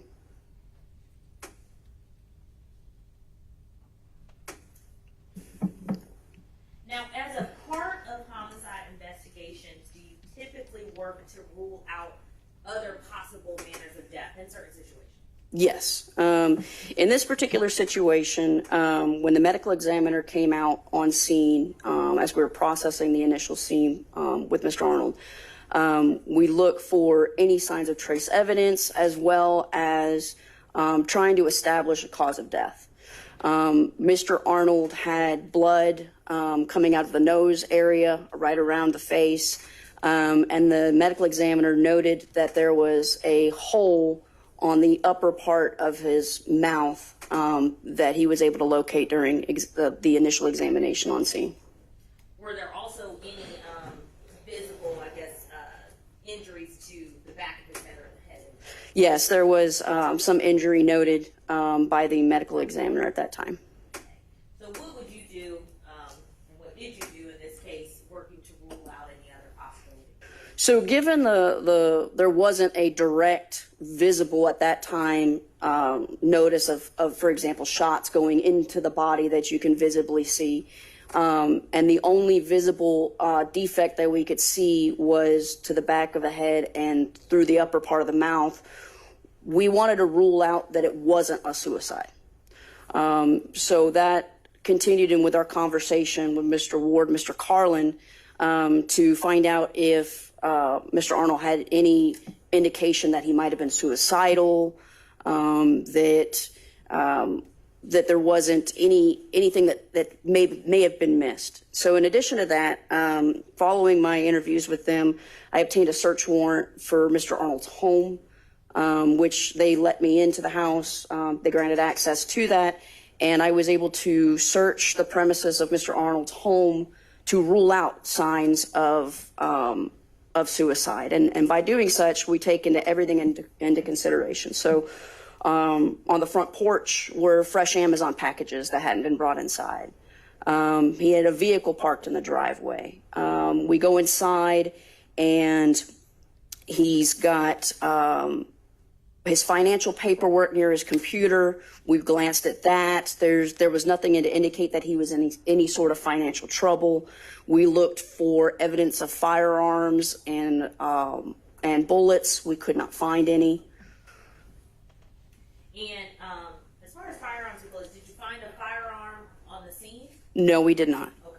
So nothing in his hands, like a firearm in his hand? No, there was no firearm in his hand. And so, did you also, during this investigation, obtain any access to Mr. Arnold's phone?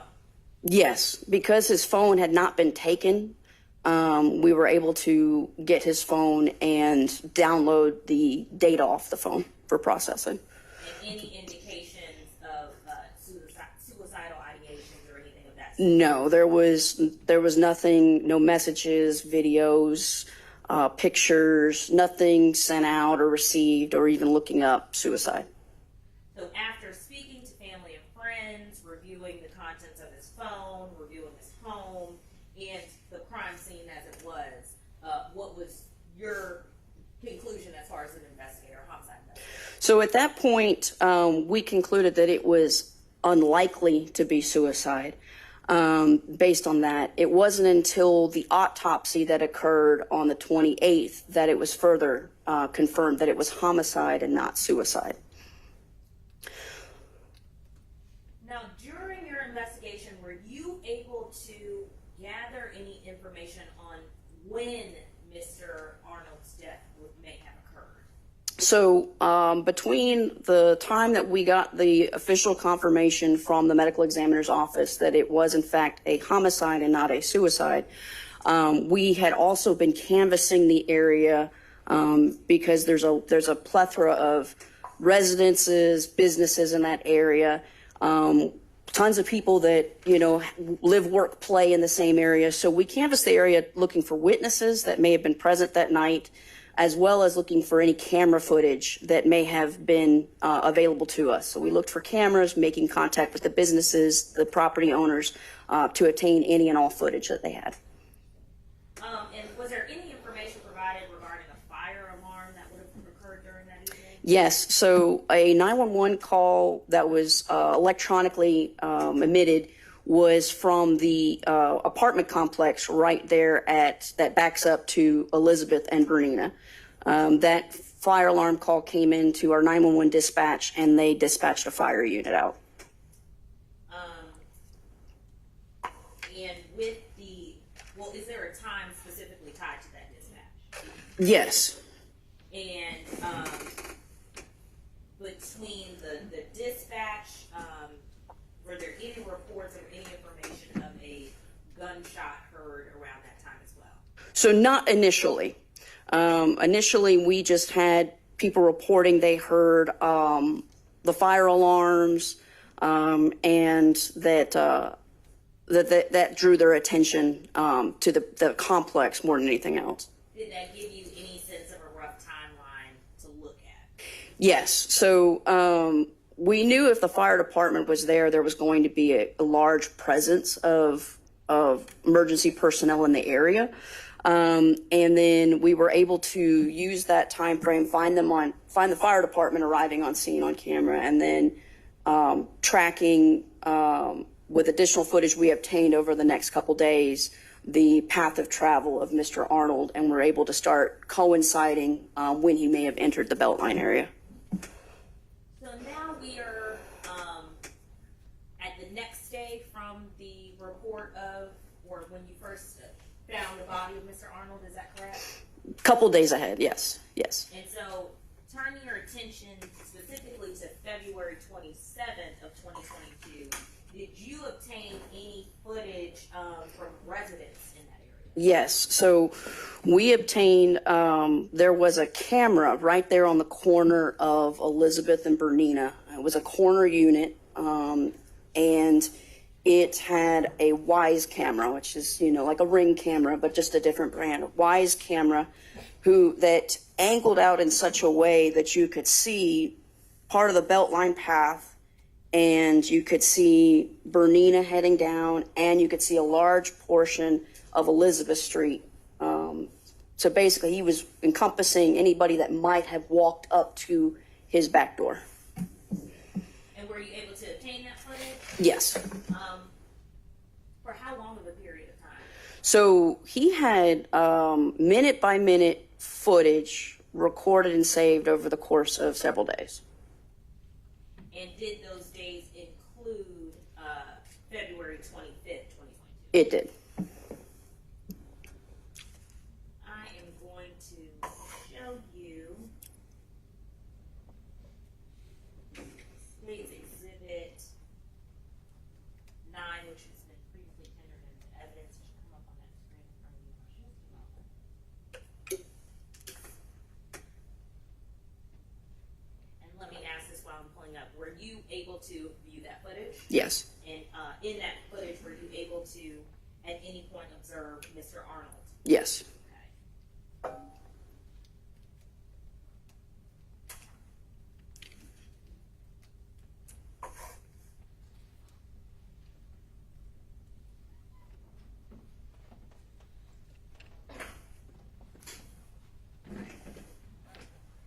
again, before we begin using that touchscreen feature, Sergeant, I want you just to orient us as to what streets we're looking at here, since it appears we have a bit of an intersection. Okay. So this right here is Elizabeth Street. Down a bit of a ways off camera here is Pure Taqueria and North Highland Ave. And then this street right here is Bernina. And then you have the BeltLine access trail running right here. Perfect. And if somebody is walking to enter into that BeltLine trail, where would that be? So it's going to be just slightly off camera in this area. So they would have to continue up just a little bit of a ways to enter the little area path. Clear the markings in. Press play.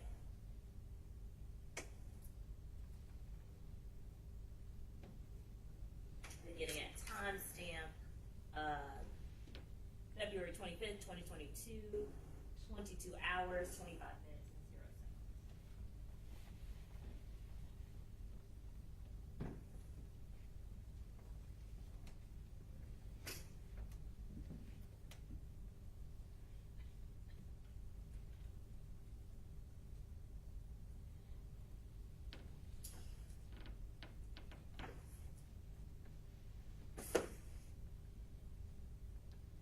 And Detective, are we seeing much foot traffic the same it would have been that morning, that Saturday morning you were out there? No.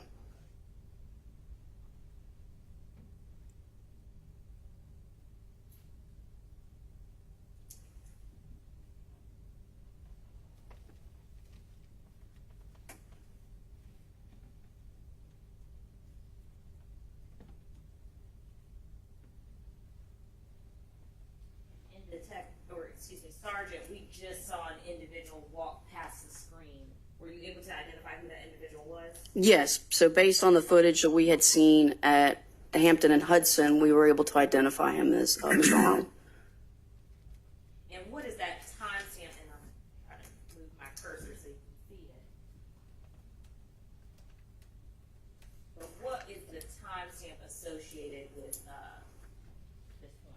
I think I have a pop-up blocking me.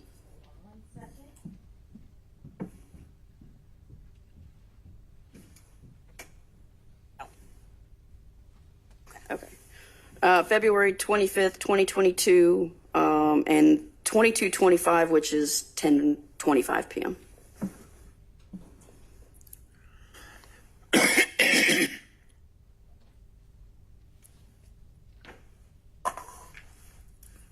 Now, Detective, or excuse me, Sergeant, I'm getting it right. What is a VIC camera? We call them VIC because it's much easier to say than Video Integration Center cameras. It kind of becomes a mouthful when you're on, daily patrol. Hey, let me see the Video Integration Center cameras.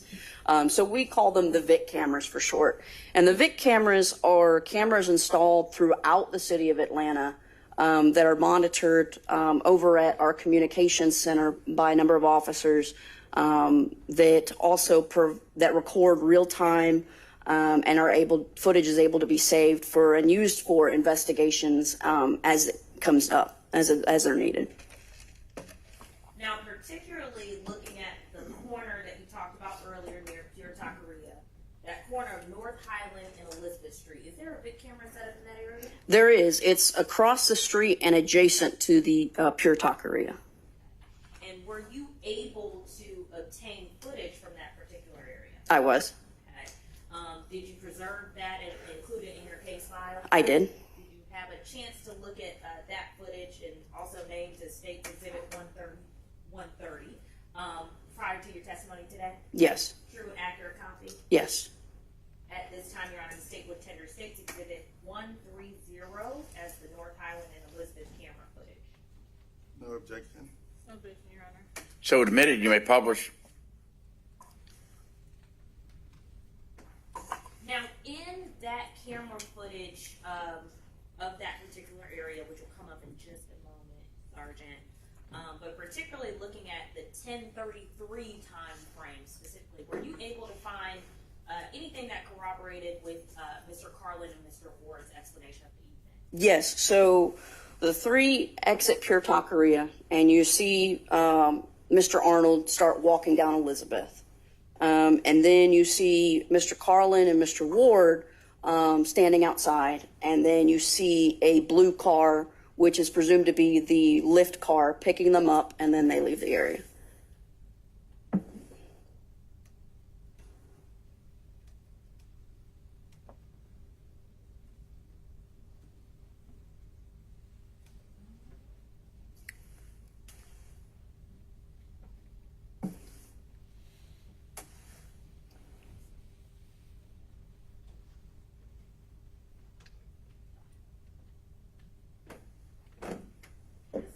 Second, that has people locked. We'll just hear. Okay, there we have it. Now, looking again at State's Exhibit 130, before I begin playing, I just want you to orient us again using that touchscreen feature of the streets in the notable location. Okay, so this is, you can see by the sign here, this is pure Taqueria. This is North Highland Ave, and this is Elizabeth Street.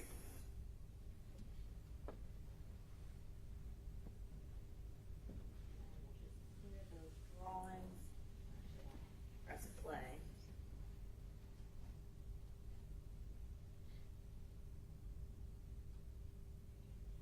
You're at timestamp 10:33:30 right now. Walk us through what we're seeing of note right here. So you see a blue car that's pulling up, and it'll stop.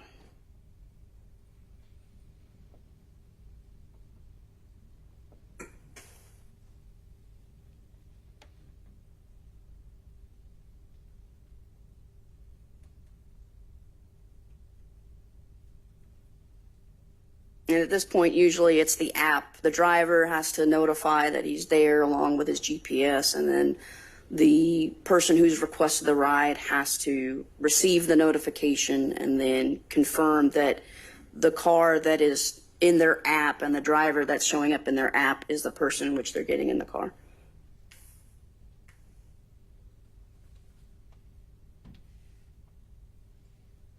And then the direction that we see this car driving off into, pausing the video now at 10:34:30 p.m. Is that in the same or opposite direction of that BeltLine entrance area? No, at this point, it's going way past the BeltLine entrance. And the timestamp we have here is around 10:33. The timestamp we saw on the lift receipt was about 10:33. Is that consistent with Mr. Arnold heading off on his journey home before they had left? Correct.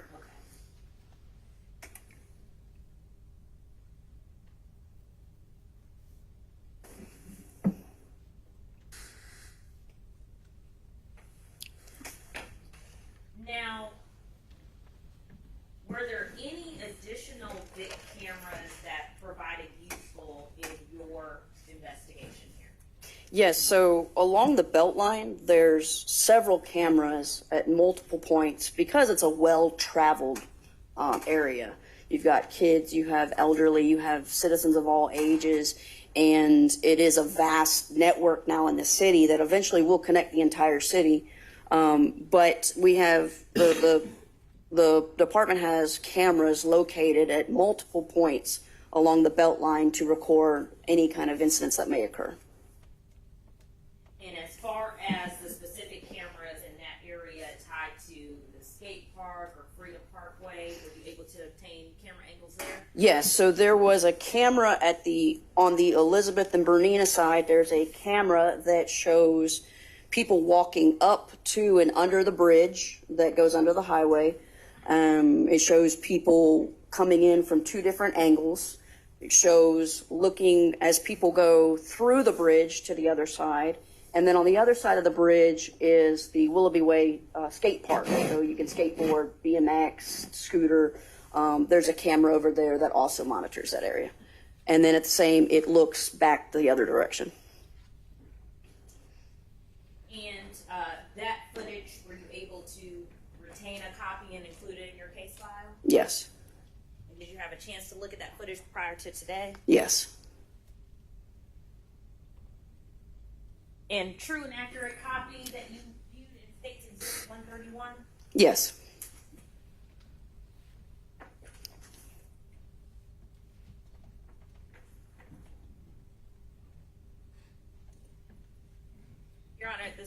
state would tender State's Exhibit 131. No objection. Objection, Your Honor. So admitted, you may publish.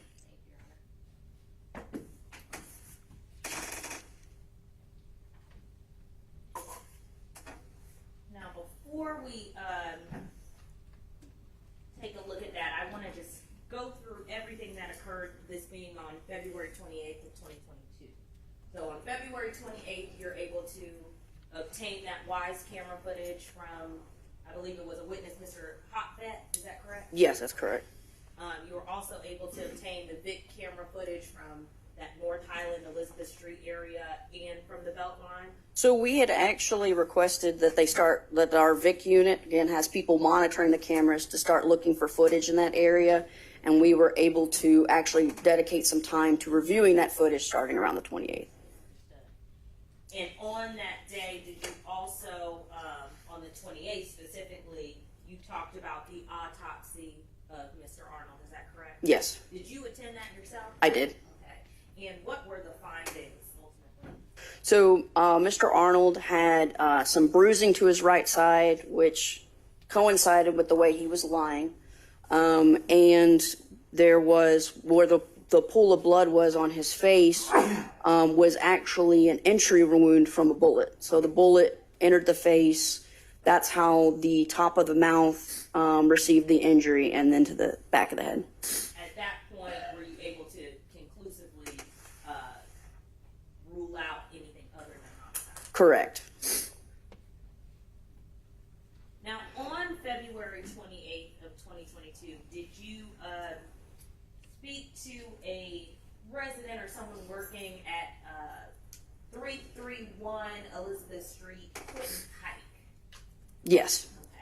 Okay. And did he provide some additional footage that aided in creating a timeline? He did. Okay. Tell us a little bit about that. So as we canvassed the area, we also, were verbally communicating to the community if anybody has any footage, if anybody has any accounts from that night of anything that seems off.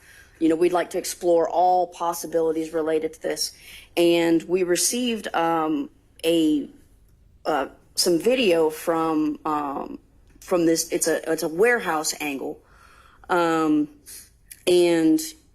you don't see the BeltLine, you don't see the incident, but what you hear is the gunshot.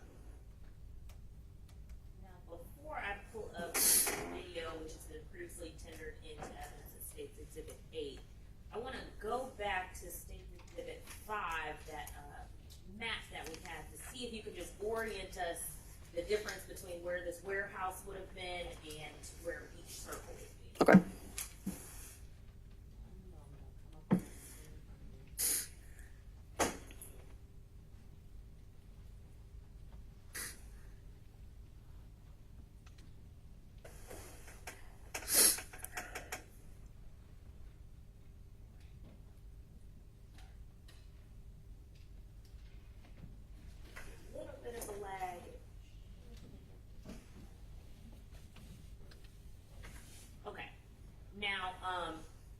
In looking at this in State's Exhibit 5, are you able to orient us to where that warehouse would have been, that area?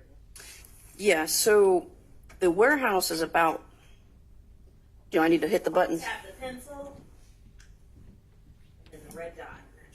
Okay. So the warehouse is about right here. Or maybe, no, it was right here, I'm sorry. And is that the front facing Elizabeth Street? That is facing Elizabeth Street, yes. This would be Elizabeth Street. Okay. So the back side of that warehouse would be kind of in a divot in between, is that correct? Yes. Okay. And then where the body of Mr. Arnold was located, about where would that be from there? So it was right here.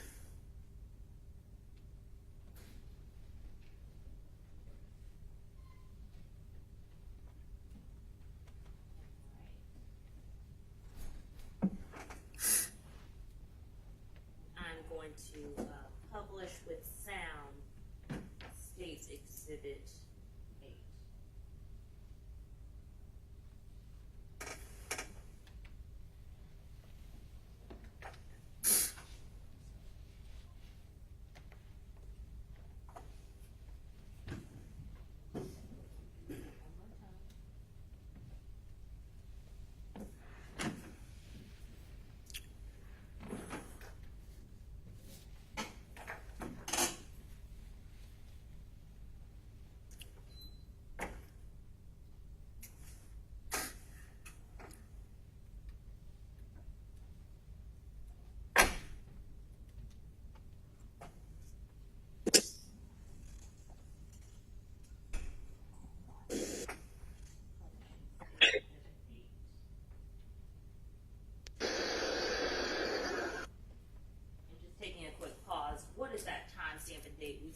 associated with this video? 10:27 p.m. on February 25th, 2022.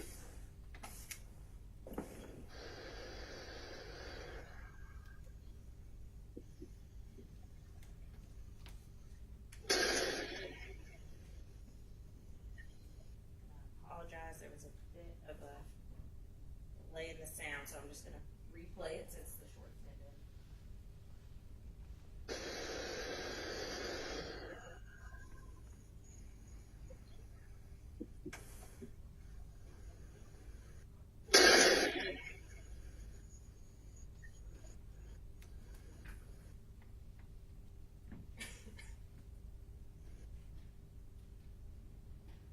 And Sergeant Parent, in your expertise, your years with the city of Atlanta, your years with homicide, what did you observe that sound we heard around 10:27? I believed it to be a gunshot.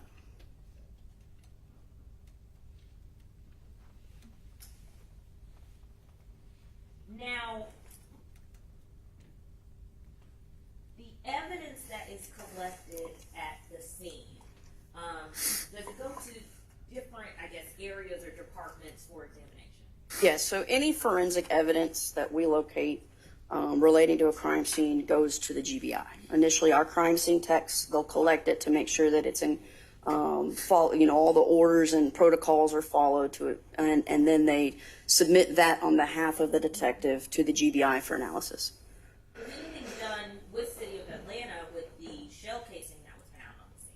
Yes, so the shell casing that was recovered was analyzed to see certain aspects to it if can be related, traced back to the firearm, and can help identify the firearm used, and if a firearm has been used in a crime or in previous crimes, it will have the same characteristics on that casing that they're able then under a microscope to say one way or the other if a firearm was used in that particular case or maybe related to other cases. Did they find that relation to any other cases with the shell casing here? No. Now, at this point, at February 28, 2022, the footage that we've seen, what you've gathered so far, do you have any suspects developed? No. Does your investigation continue? Yes, it does. Now, let's turn to your next kind of a day of development on March 5th, 2022. Did you do any further review of those 3 days of Wise camera footage that were provided? Yes. So at this point, we have an abundance of video footage that we have been combing through. As you can imagine, we're trying to establish a time frame. We're trying to follow the victim and see his whereabouts, who he's interacting with, what was his, where he was going, did he make any stops? And so reviewing multiple sources of footage, and on that corner Wise camera where we see Mr. Arnold pass by towards the BeltLine, we notice a black vehicle, a BMW, that's parked off to the side. And we notice that 3 males approach the vehicle and start looking at it, and then one male steps off to the side across the street from them, while the other 2 enter the vehicle and begin searching through the contents of the vehicle. They then exit the vehicle, pop the trunk, and start going through the contents of the trunk. When reviewing the footage, I found it interesting because earlier there's a female that actually drives the car up and parks it in that location and walks away from it. Not any of the males that were depicted in the footage that I was watching. I'm going to show you State Exhibit 9, previously entered into evidence, around timestamp 22:05 on the evening of February 25th.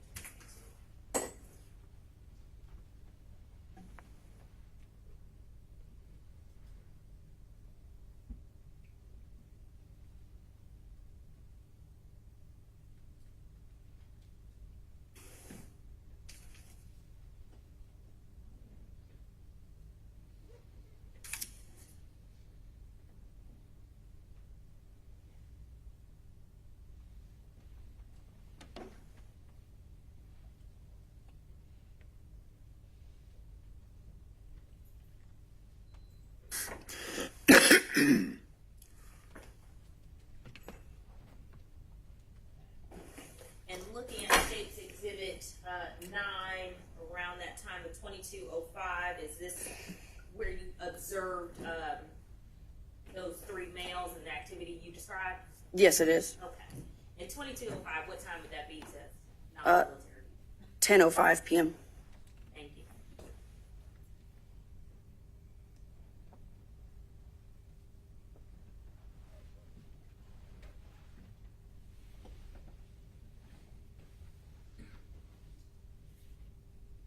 And I'm just pressing pressing pause very quickly at 22:05:08.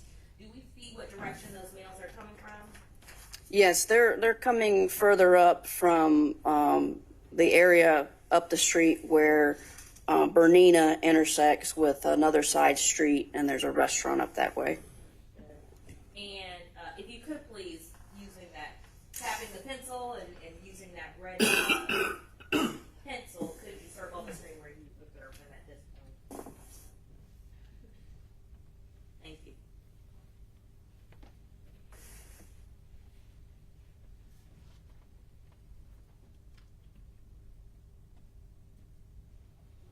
Resuming at that timestamp of 22:05:08.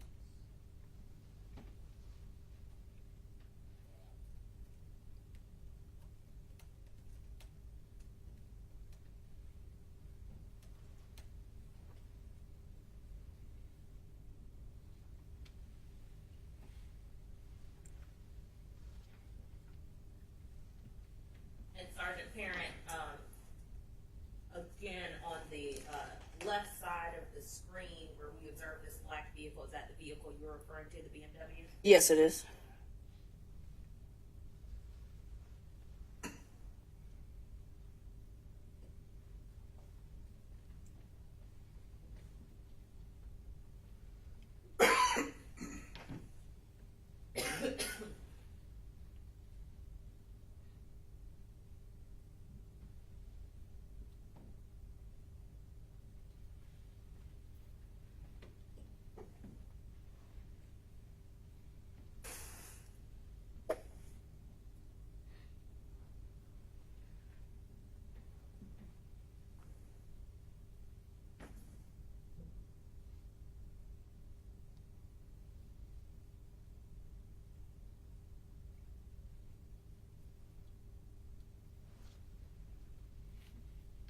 In what direction do we see the male headed in? They're traveling on Elizabeth Street towards North Highland Ave.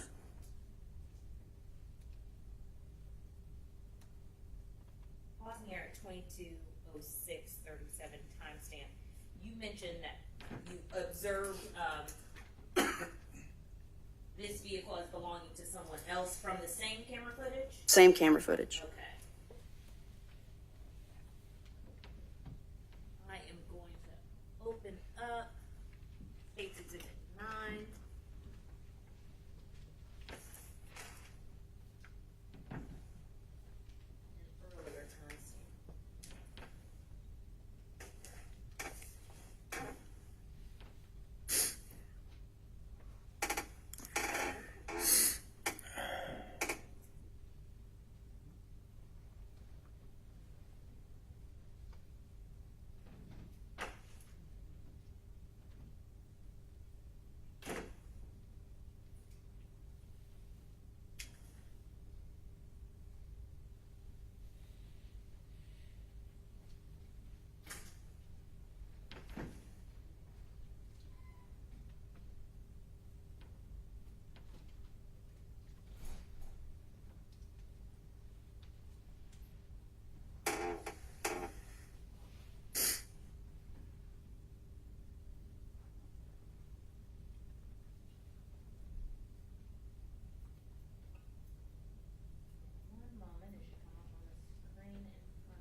February 25th, 2022, and 1551, which would be 351.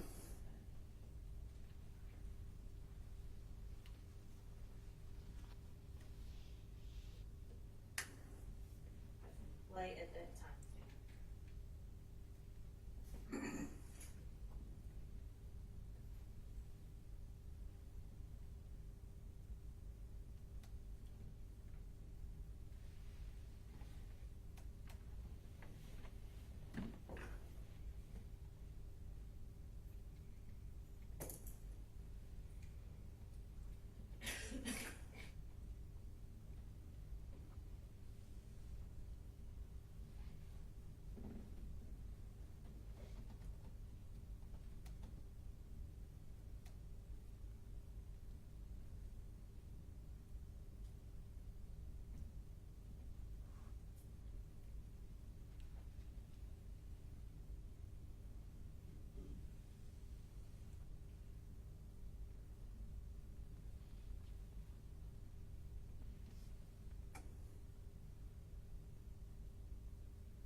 Timestamp 15 hours, 54 minutes, 4 seconds. And what do we observe here? The person who had been driving the vehicle, presumed to be the owner of the vehicle, exiting the vehicle and walking away. And it is a female based on physical attributes, characteristics. 15 hours, 54 minutes, and 20 seconds. Is this a good time to break for lunch? Yes, Judge, it would be. All right, let's come back at 1:40, please. Deputy, please make sure every juror has a visible juror sticker. Thank you.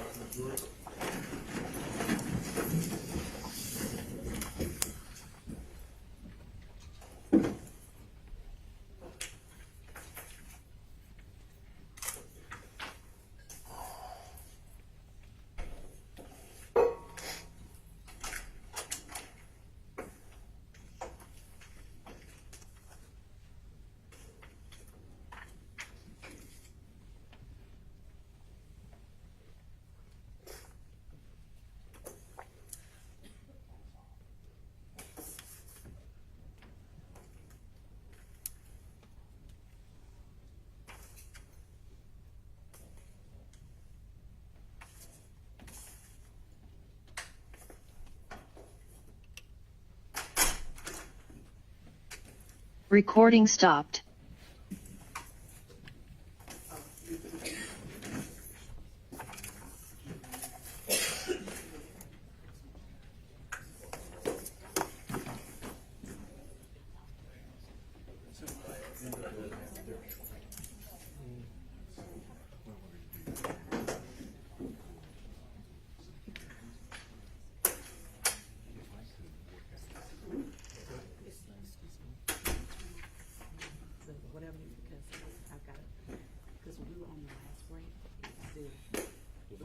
Yes, because A&F just got the sound, and so they heard our whole conversation during our break.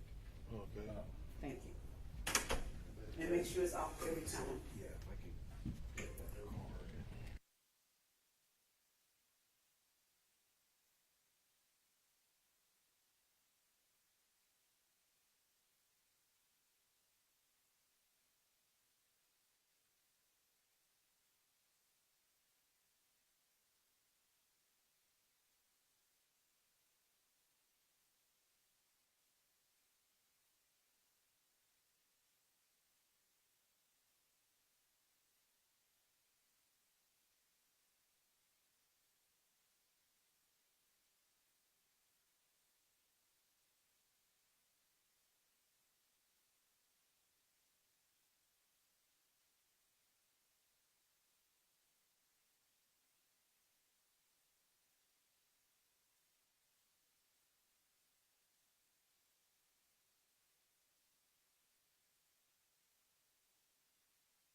jury.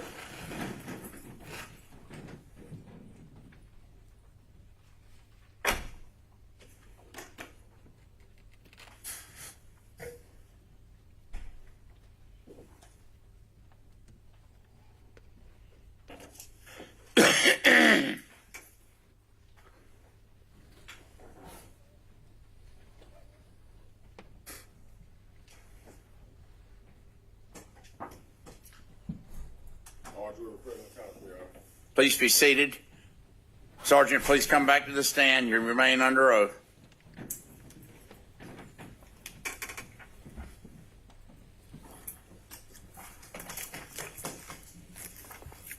All right, well, good afternoon, Sergeant. Now, earlier where we were talking, you mentioned that there is evidence that's sent to your internal Atlanta Police Department lab that looks at ballistics sometimes. And you also mentioned items going to the Georgia Bureau of Investigation. Is that correct? Yes. And did you follow that procedure of submitting some items for forensics in this case? Yes. And are you aware of any results that were yielded? No. Of the items that were submitted to the GBI looking for any trace evidence of DNA or things like that, there was no leads that were generated off of any hits. Leads as to viable suspects? Correct. Okay. Now, I want to turn your attention back to some of that footage that you gathered. When we left off, we're at that March 5th, 2022 date. You were doing another look at the WISE camera footage, and we saw the three individuals enter that vehicle, that BMW vehicle we saw parked by another woman earlier. Is that correct? Yes. Okay. And then you noted that they were walking up Elizabeth Street towards North Highland? That's correct. Okay. Were they captured on the VIC camera that we viewed earlier that's at that intersection of North Highland and Elizabeth Street? Yes. In one moment, I will pull that up. So we can see that.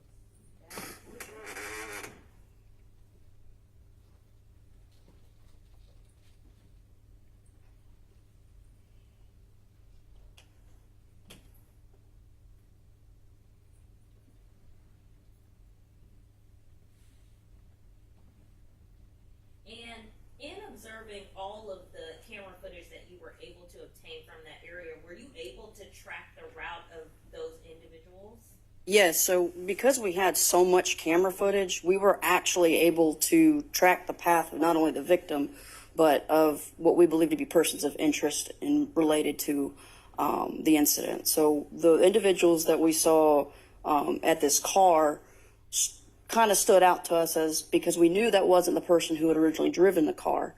Therefore, we consider that an entering auto. So that kind of drew our attention to these three individuals because there was a crime that had been committed in that area that we were able to capture on those cameras. So it continued to follow them using the different sources of footage throughout that little footprint in Inman Park.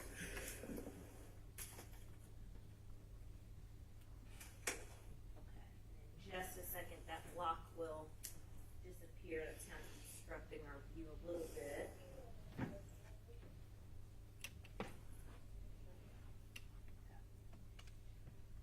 Now, here, is this the same image where we're looking at with Pure Taqueria in the background at North Highland and Elizabeth? Yes. Okay.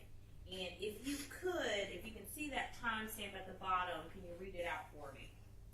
February 25th, 2022, 10:07 p.m. Starting the video at that timestamp.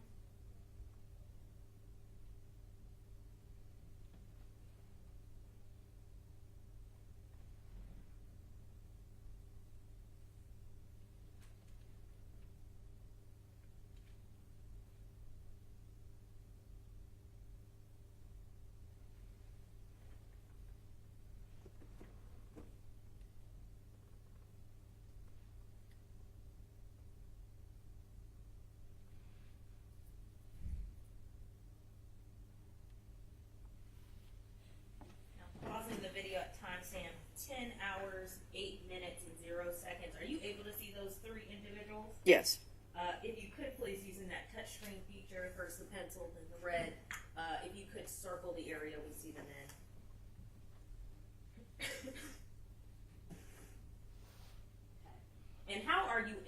to follow the route? You know, we're a little bit ways back looking at this big camera, but what details do you use to keep track of this route?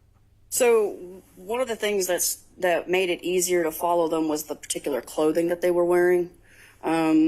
One individual in particular wore very bright red shorts. So with the lighting, as it changes from view to view and what lighting is available, you can still make out the red shorts fairly easily. And then there was another subject wearing like a greenish gray kind of pants that, and then another one had a jacket that all had distinctive markings and characteristics on them that made it able to continue to watch those individuals. Additionally, all three traveled together. They might separate by crossing the street for a period of time, but they all traveled together throughout that whole footprint. Now resuming the video at 10 hours, 8 minutes, and 0 seconds. We're watching, this group move down. Which street are they moving down at this point? They're on North Highland.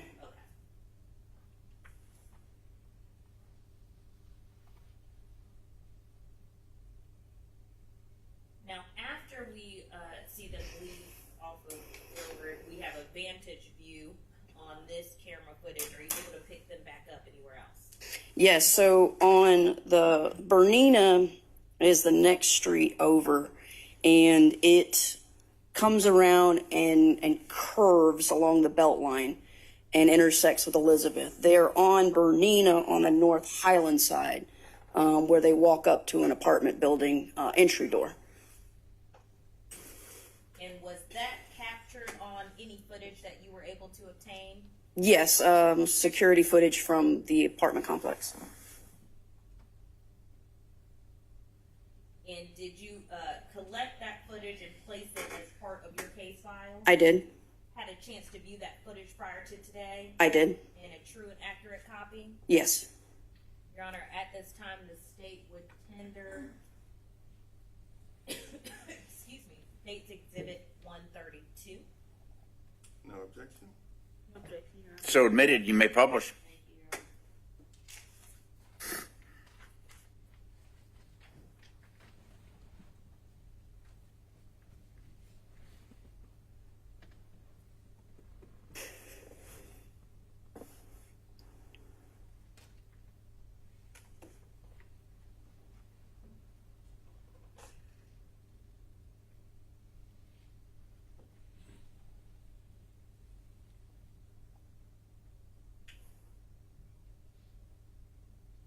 While I'm pulling this up, what type of locations are on the street we see them turn onto that for this side of Bernina Ave? Does it include the numerous restaurants and different establishments we see on North Highland? So no. So Bernina is it's not nearly as active as North Highland. The street's not nearly as big as North Highland. It's a much smaller residential section of the street because you have the BeltLine on one side, and then you have a very large apartment complex on the other side. So pretty much that whole drive right there is people walking along the BeltLine or walking to the BeltLine or driving to their parking lot at the back of their apartment complex. But it's not like the traffic that you see along North Highland where it's, people are going back and forth and traffic and things like that.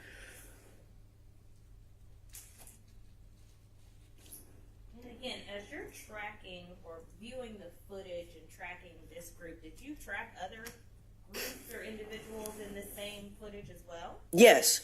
So during the course of looking at all the footage that we had available, we were looking for along with following the path of the victim, we looked at everybody that came into that area around the time frame that we were determining to be when Mr. Arnold was killed. And we looked at all the people that were coming through. We followed each individual person on cameras to see where they went, if they were coming from an area, going to another area, looking for anybody that might have been hanging out in the area. And what we were able to see was that we have people that are either coming from one side of the BeltLine, coming through patronizing a business or coming back, getting into their car, leaving or going home, or you have people that have come in and then they're patronizing a business or they're going to the BeltLine. You see them, see people meet with other people and then walk with direction or catch an Uber and leave. You see Ubers coming and going. You see, Grubhub, things of that nature. Uber Eats come by, do their stops. You see a lot of coming and going traffic. What stood out to me regarding the three individuals was they did not seem to have an intended destination in their travels. So they didn't enter into the area and go to a restaurant or to a business in the area. They traveled around this footprint, looking for something. We saw them, get in the car, which we knew wasn't operated by them. So we believed it was on our radar that they were looking for things in the vehicle or looking for cars to break into, as I saw in the video. So because that drew my attention to these people that weren't leaving the area, they kept going around in the area looking at different things. And then they get to the apartment complex door, and I actually see them, one of the individuals try to pull the door open.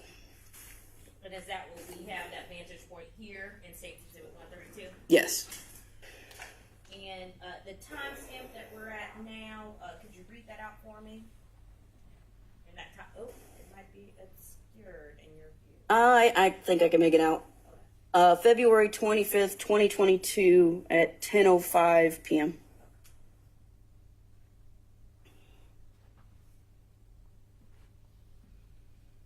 Starting State's Exhibit 132 at that time.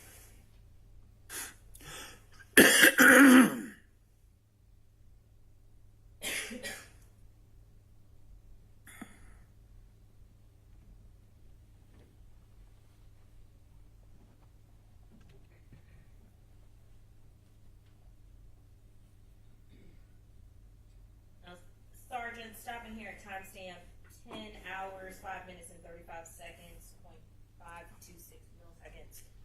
If you could, do you see that group that you're tracking on the video here? Yes. And if you could use that touchscreen feature again using a red pen and circle them for us.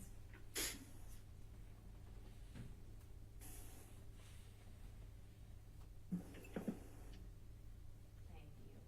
And I'm going to resume to the video at that same timestamp.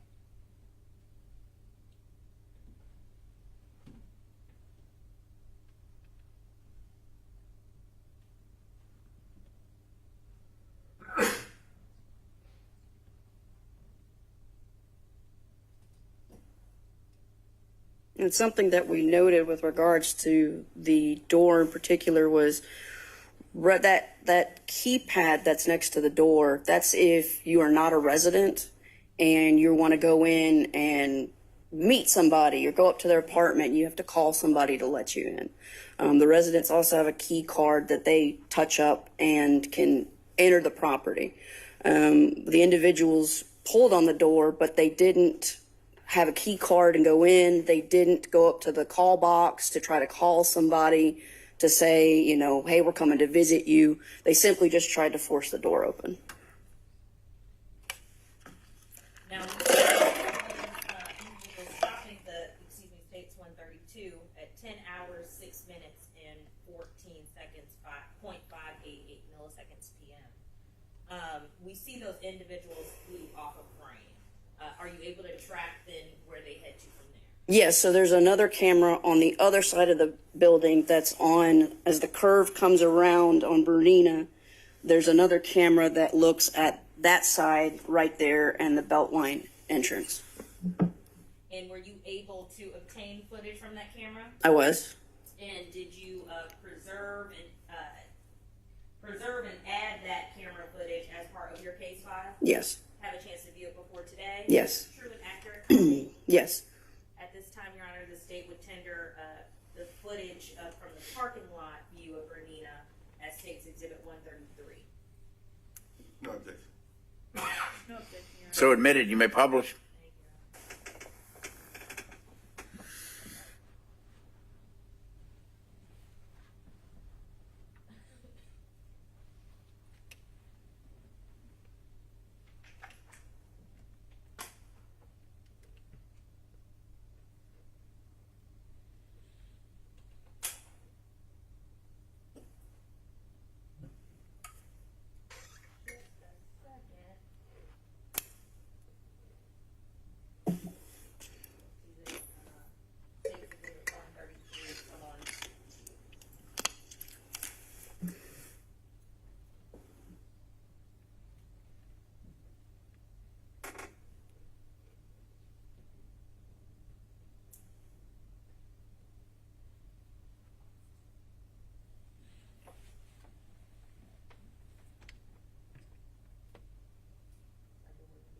Monday afternoon without a few technical difficulties. Please bear with me.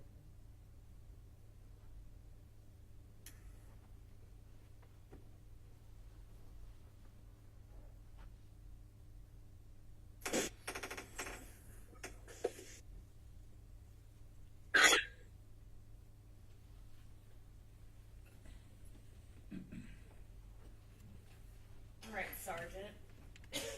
So I'm going to have you, excuse me, do that same thing using that touchscreen and kind of orient us as to where we are now. Okay.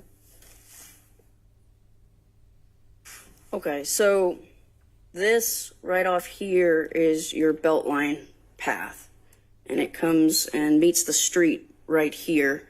It also goes this way towards the bridge and the skate park, and then has an access path that goes to the other side, which is also where Beach Circle is. This is Bernina, and it comes off of North Highland and curves around the apartment building. And then alongside of this building, this is the back side of Elizabeth. So this would be Elizabeth meeting up right here.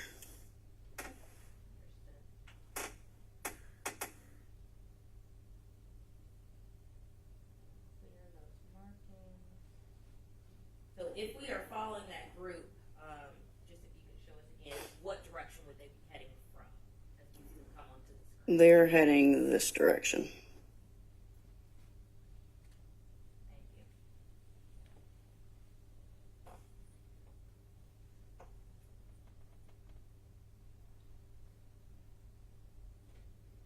Starting the video, I'm sorry, at timestamp 10 hours, 7 minutes, and 5 seconds.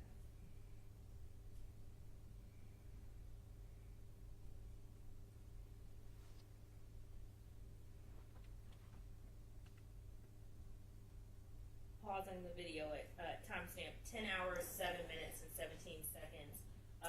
Sergeant, is this the same group of individuals we saw coming that same route you explained? Yes. Okay.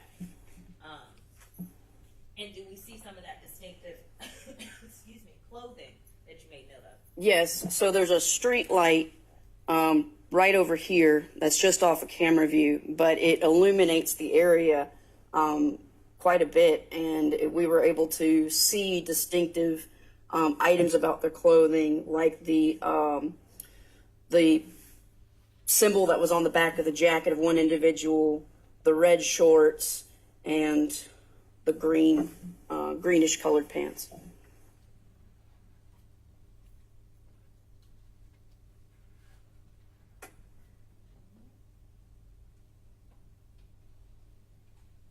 I'm going to resume the video at that same timestamp.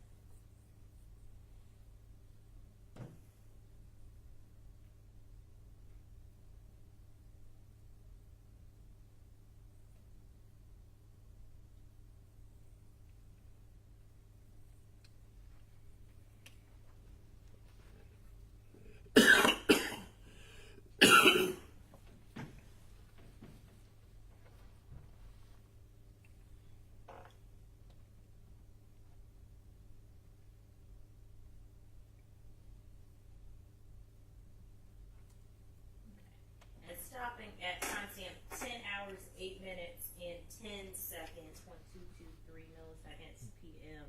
Are we able to see, Sergeant, what direction this group is headed towards?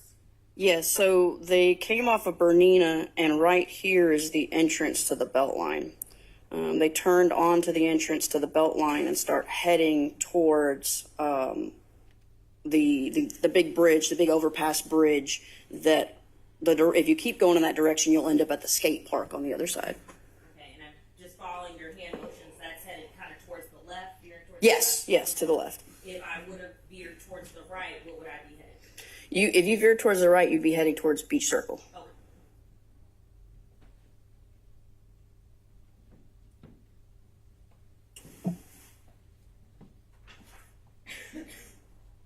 Now, do we capture, you noted that heading in that left direction, you would be heading towards the BeltLine, towards the skate park. Were you able to capture the same group on the BeltLine towards the skate park? Yes. And that's the footage previously tendered in State's Exhibit 131 that you were able to preserve pretty early on with the VIC camera unit? Yes.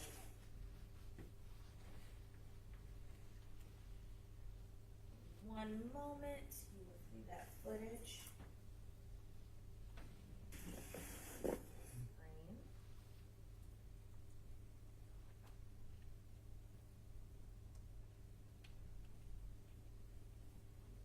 And typically, Sergeant, are there multiple angles that are contained within the same camera footage that's pulled from the big camera? Yes, so depending on which camera it is and what location, there's either going to be anywhere from 2 to 5 cameras on a particular pole. And it just depends on placement and need. So on this particular pole, there was 5 cameras. One of which was not operational. There was some damage to the lens, but the other 4 camera angles we were able to look at. And it shows you a perspective so that it almost gives you a 360 degree view of the area around it. So that encompasses, what majority of you could see if you were just walking by.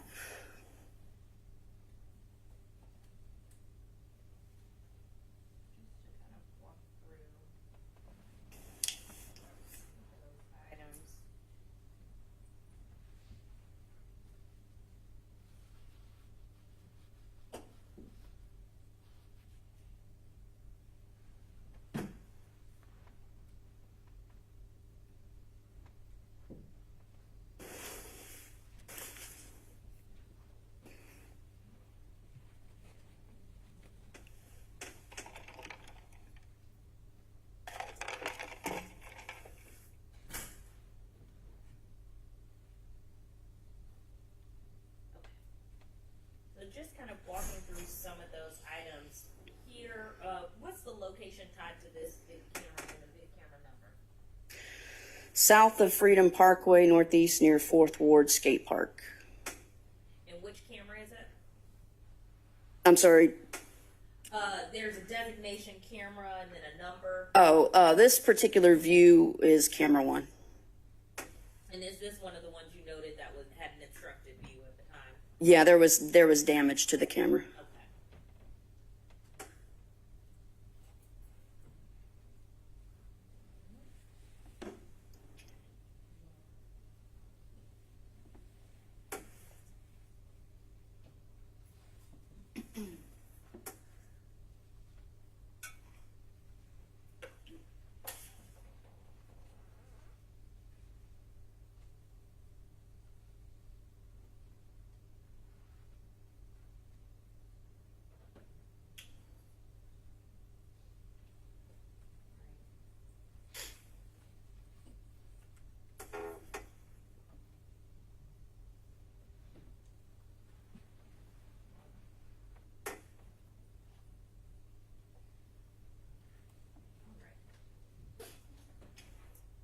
Here, we see similar location at the top and a different camera number. Is that kind of how you were explaining with the multiple cameras on the same pole? Yes. Okay. So it's the same location.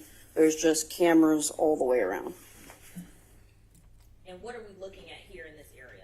So you're looking at a different view angle, and this is This is the BeltLine path that comes from the area of Elizabeth and Bernina, and it's heading towards, this is the overpass right here, and it's heading towards, on the other side, there is a skate park.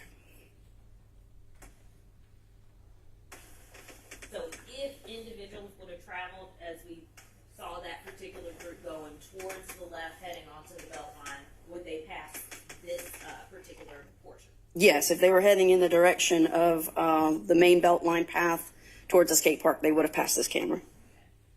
Beginning at timestamp 10 hours, 13 minutes, 26 seconds, 837 milliseconds p.m.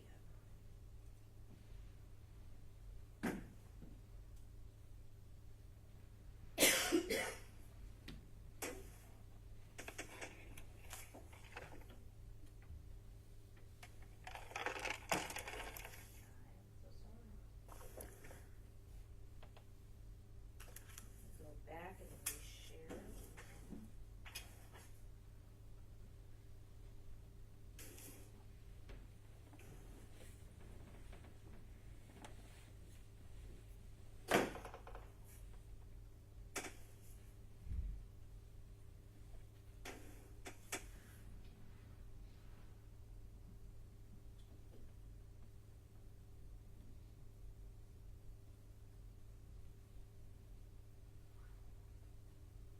I apologize, just backing up a little to get to that correct timestamp.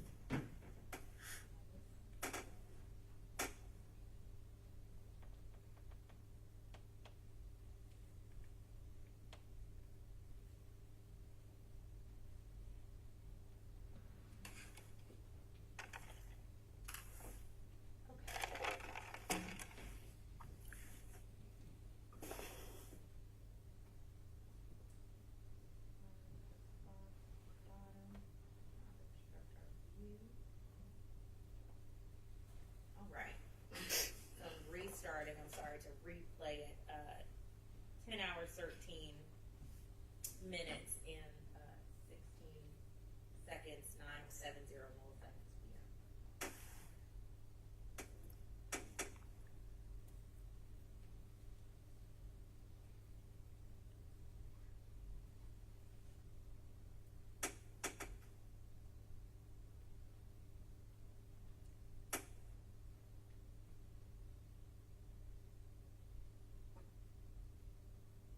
Now I'm just pausing at 10 hours, 13 minutes, 38 seconds, 0.710 milliseconds p.m. Sergeant, are you able to see that same group here? Yes. Okay, if you could please using that touchscreen feature to circle that group for me.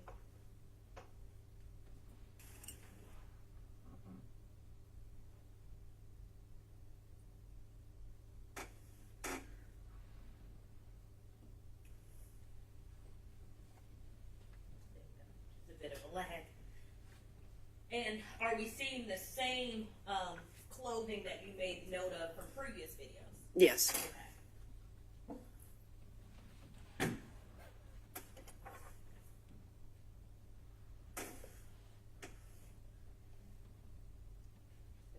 the markings and continue at that same time stamp.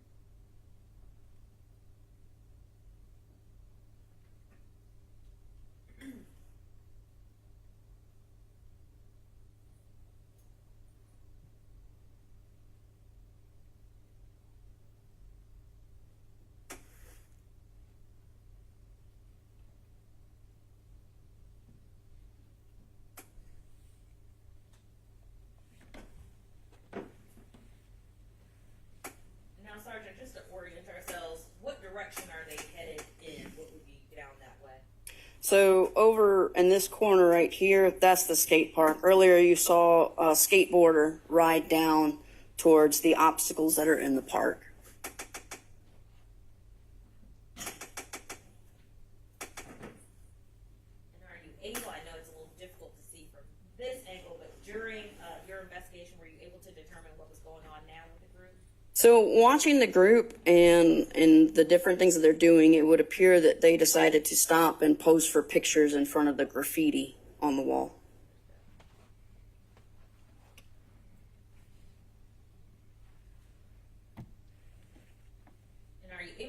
which of the individuals we see in the picture, who we see taking the picture? So the individual with the jean jacket with the big design on the back was the one taking the pictures. The red shorts and the green pants are posing right now.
Sergeant, we appear to see that same group walk a little bit further down, and some individuals walk off closer in that skate park area. Were you able to keep track of this group?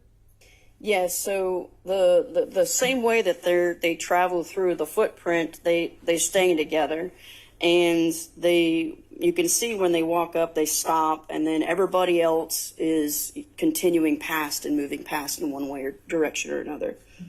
And then after standing there for a little bit of time, they start heading back the same direction they came.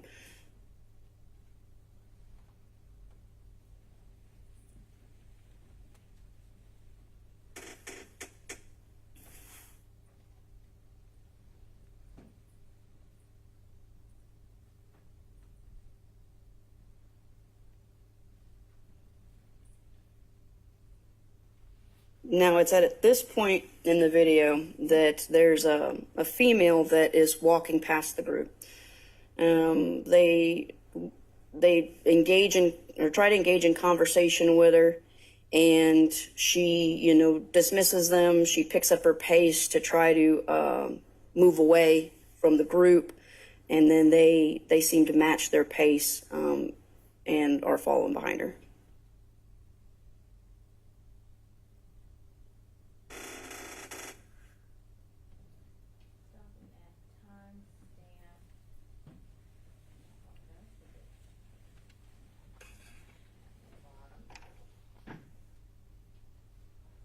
What time stamp are we paused at here?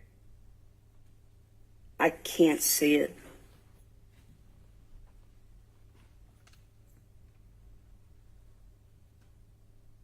About it should change the view a little bit. Did that help? Or? No, there's a bar across the bottom. Which one? And then when you just expanded it, I can't see it at all. Let's all put it down. Got it.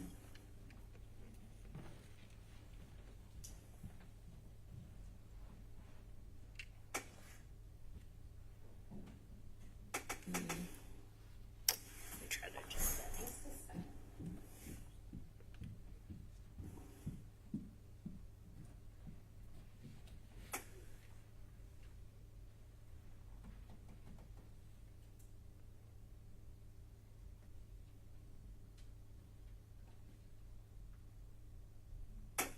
Still not visible on your. No, I can see it now. Whatever you did took the bar off. It's 10:17 p.m.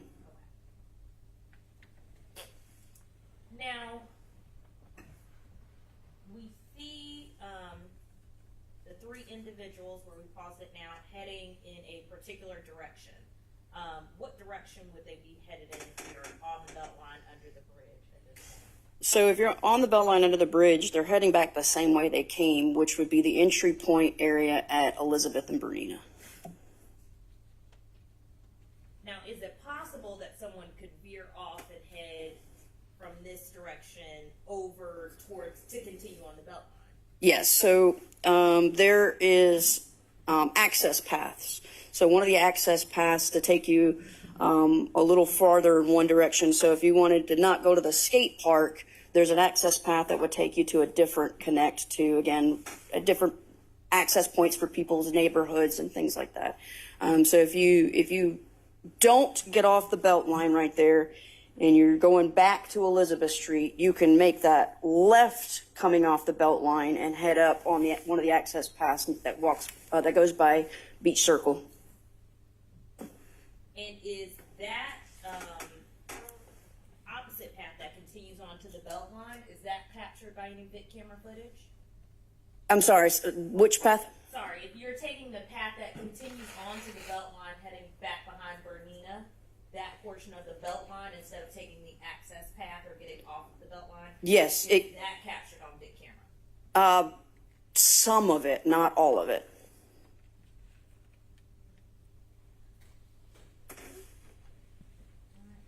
Going to camera angle 4 of the same State's Exhibit 133.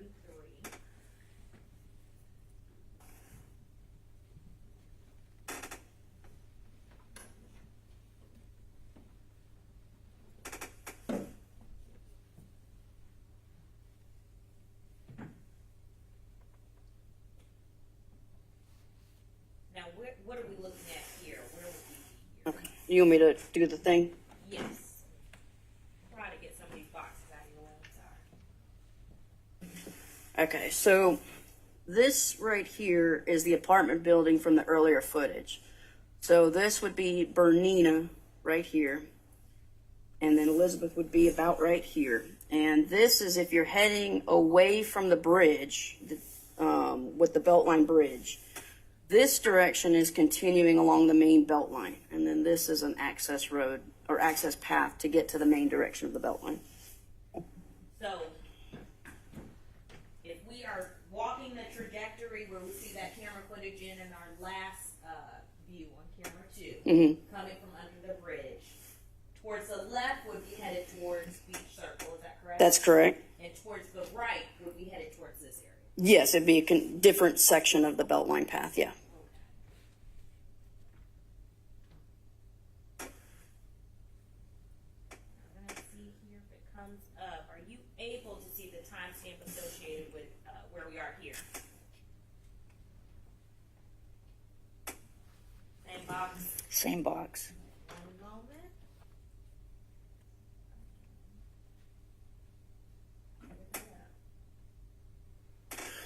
Are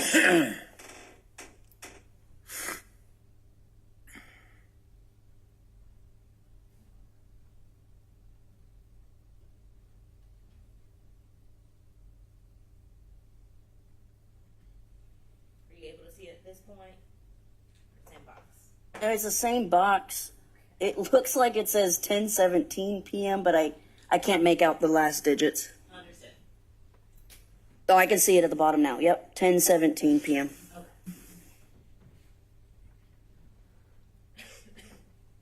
And I'm going to start at that timestamp, 10:17 p.m.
Justice Sergeant, in us watching this camera, the alternate path on State's Exhibit 131, do we see that same group travel through this area? No. And did you watch additional footage than what we're even seeing here? Yes, I watched it for good hour plus. At any point, do we see that group of the three individuals travel down this path? No, they never go down that section of the BeltLine. So now, if I don't head to the left or the right, you mentioned earlier that you could also return to that Elizabeth Street and Bernina Avenue intersection? That's correct. Okay. Is that the same intersection that we saw captured on that WISE camera footage? Yes. In State's Exhibit 9?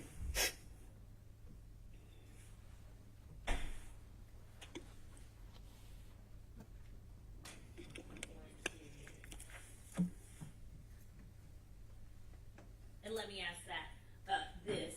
With that camera footage, I know you said earlier there was minute by minute of a multitude of days. Did it capture the time frame of 10:17 to 10:40? Yes. Okay.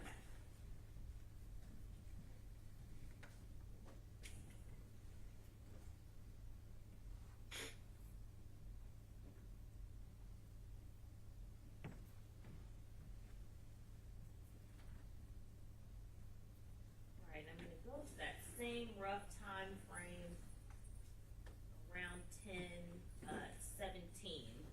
which is when we last saw on the BeltLine footage the young woman who was walking with some haste, followed by the group of three. Correct.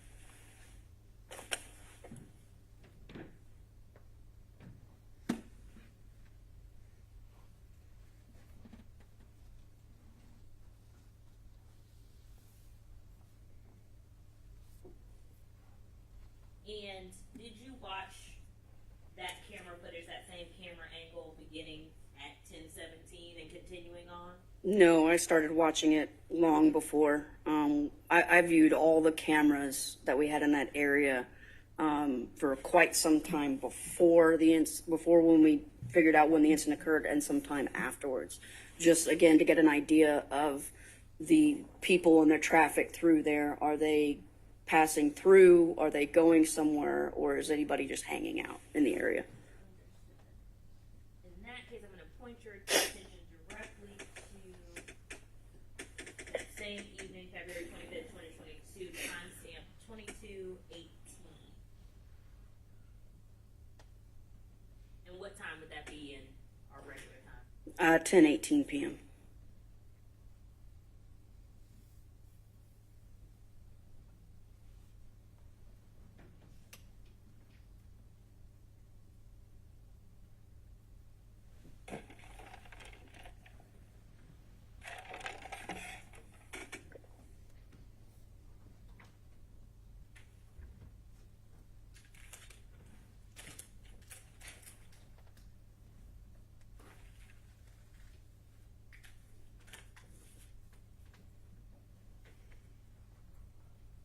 And just pausing at timestamp 22:18:23, do we see anyone of note on the screen? Yes. This is the female in all black that was coming through the bridge from the area of the skate park and came to the other side and exited the BeltLine. The same female that was engaged and then followed by the three males. Resuming at that same timestamp.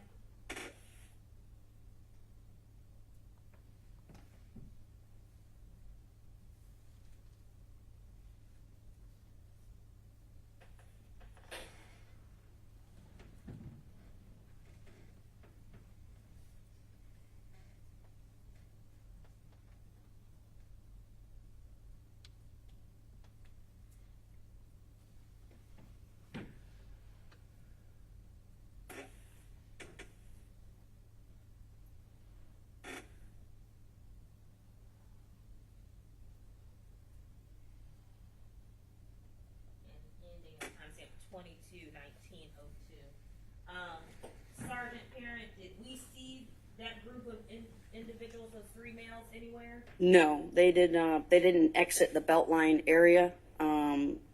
If they had, they would have either gone back behind the apartment complex and on Bernina, or they would have come out here on Elizabeth and Bernina.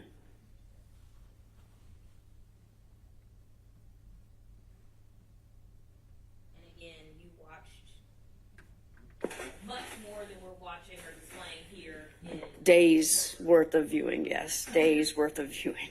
And did they reappear on either one of those camera angles after that 10:17 p.m.? No.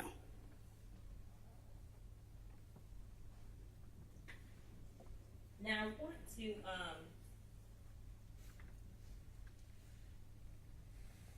point out or return to earlier where we viewed this same camera angle, State's Exhibit 9, and we saw the victim, Mr. Arnold, walking down towards that entrance of the belt line. That was roughly at 10:20 p.m., is that correct? That's about right, yes.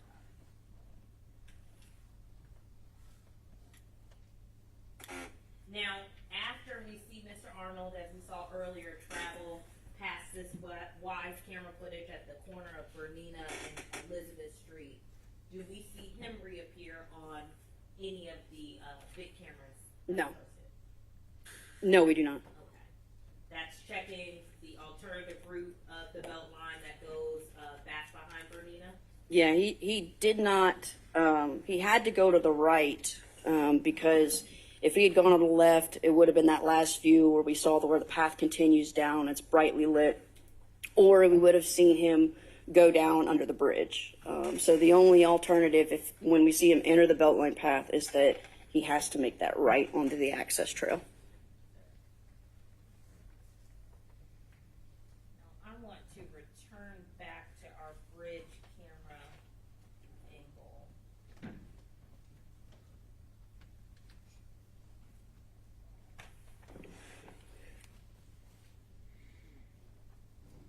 Now, at any point after that 10:17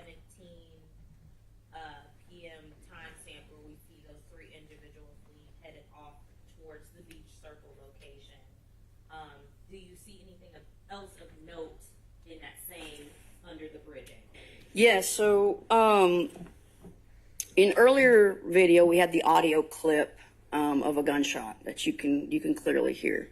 At around that same time frame on the BeltLine Vic camera, you can see a couple walking, coming from the direction of the skate park, approaching the camera, which would be heading towards Bernina and Elizabeth, or continuing on that path. And you see them turn their heads real suddenly. So if I'm them and I'm walking towards, Bernina, Elizabeth, or going to that path, as soon as they come out the bridge, you see them turn their heads both very quickly, like they're reacting to something. I believed that it was them reacting to the sound of the gunshot. And again, that's because it coincided with that time frame created by the independent footage. Correct.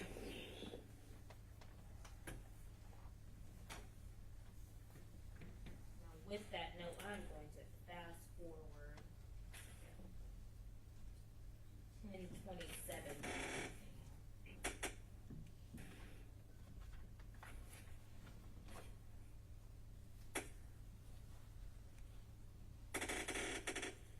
And just pausing here at 10:27:07, 9:57 milliseconds p.m. Do you see that couple that you're referring to? Yes.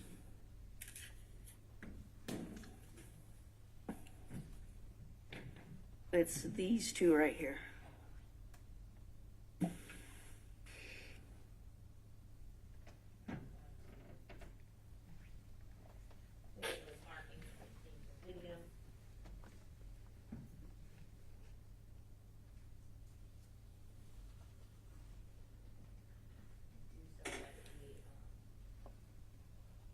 Halftime speed.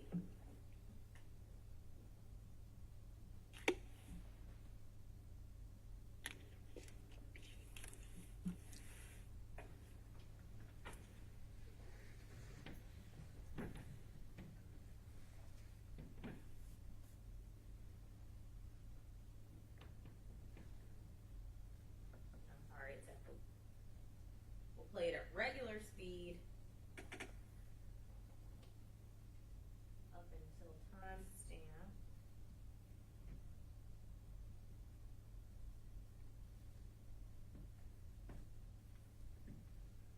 10:27:21 9:57, and we'll go to the 8.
At that point, you can see them turn their heads, that there obviously was something that got their attention.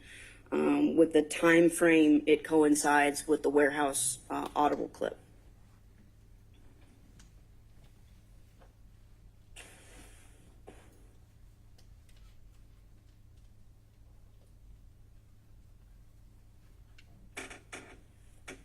Now, at this point, we're at March, into March from the 26th of February where your investigation began. At this point, what do you do with your investigation and the information you have?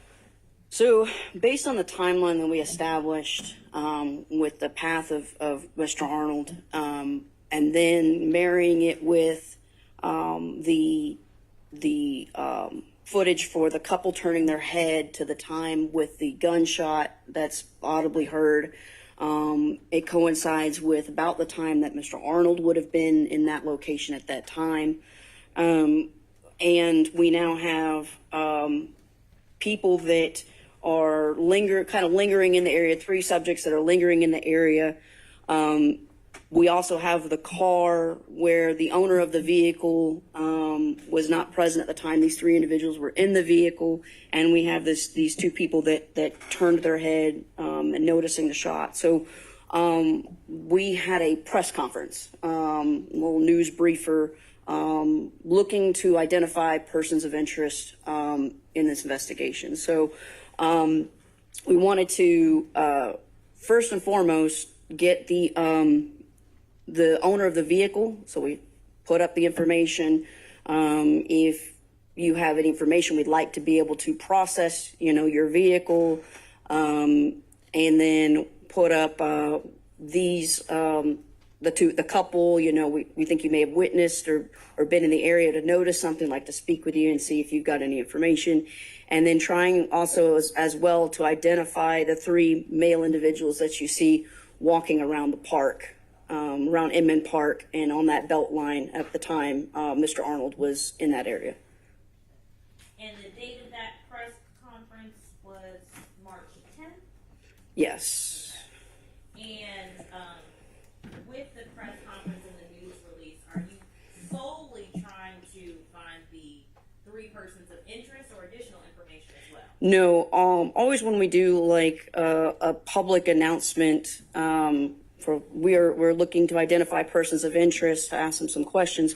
But we're also saying if you have any, camera footage or cell phone footage, or if you saw anything or you think you may have seen anything, encouraging the public to continue to provide any information or tips relating to the incident.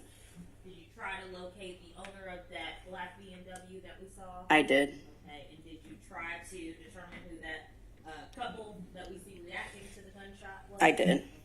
Were you able to find out who they were? No, they never came forward.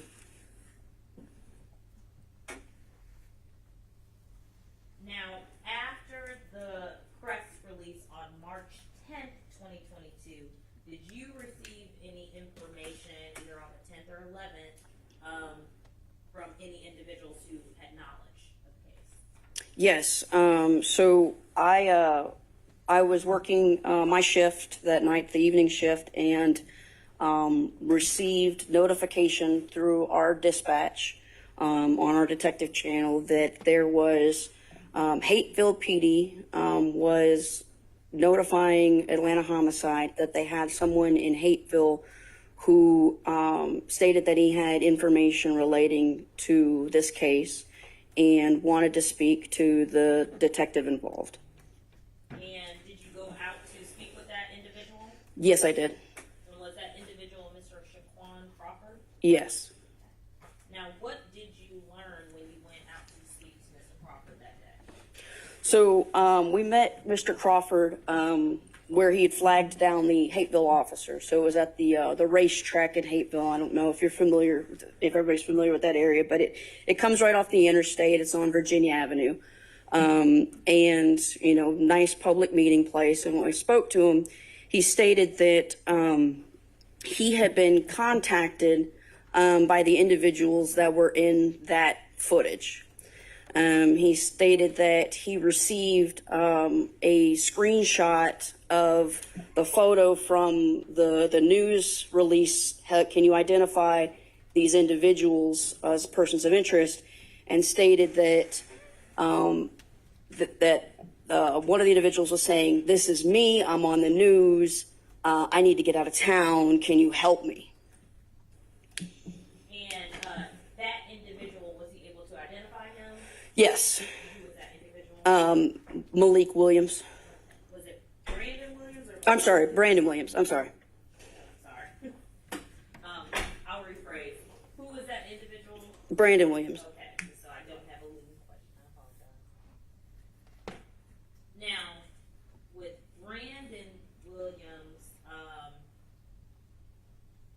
the information that he sent to Mr. Crawford, did Mr. Crawford provide that information or screenshots or any information tied to that? Yeah, he actually pulled it up on his cell phone and showed it to us, and said, "This is what he sent me." You could see the screenshot on his phone where he's contacting me and asking for money. I'm going to display what's been previously tendered into evidence as States Exhibit 97A and B.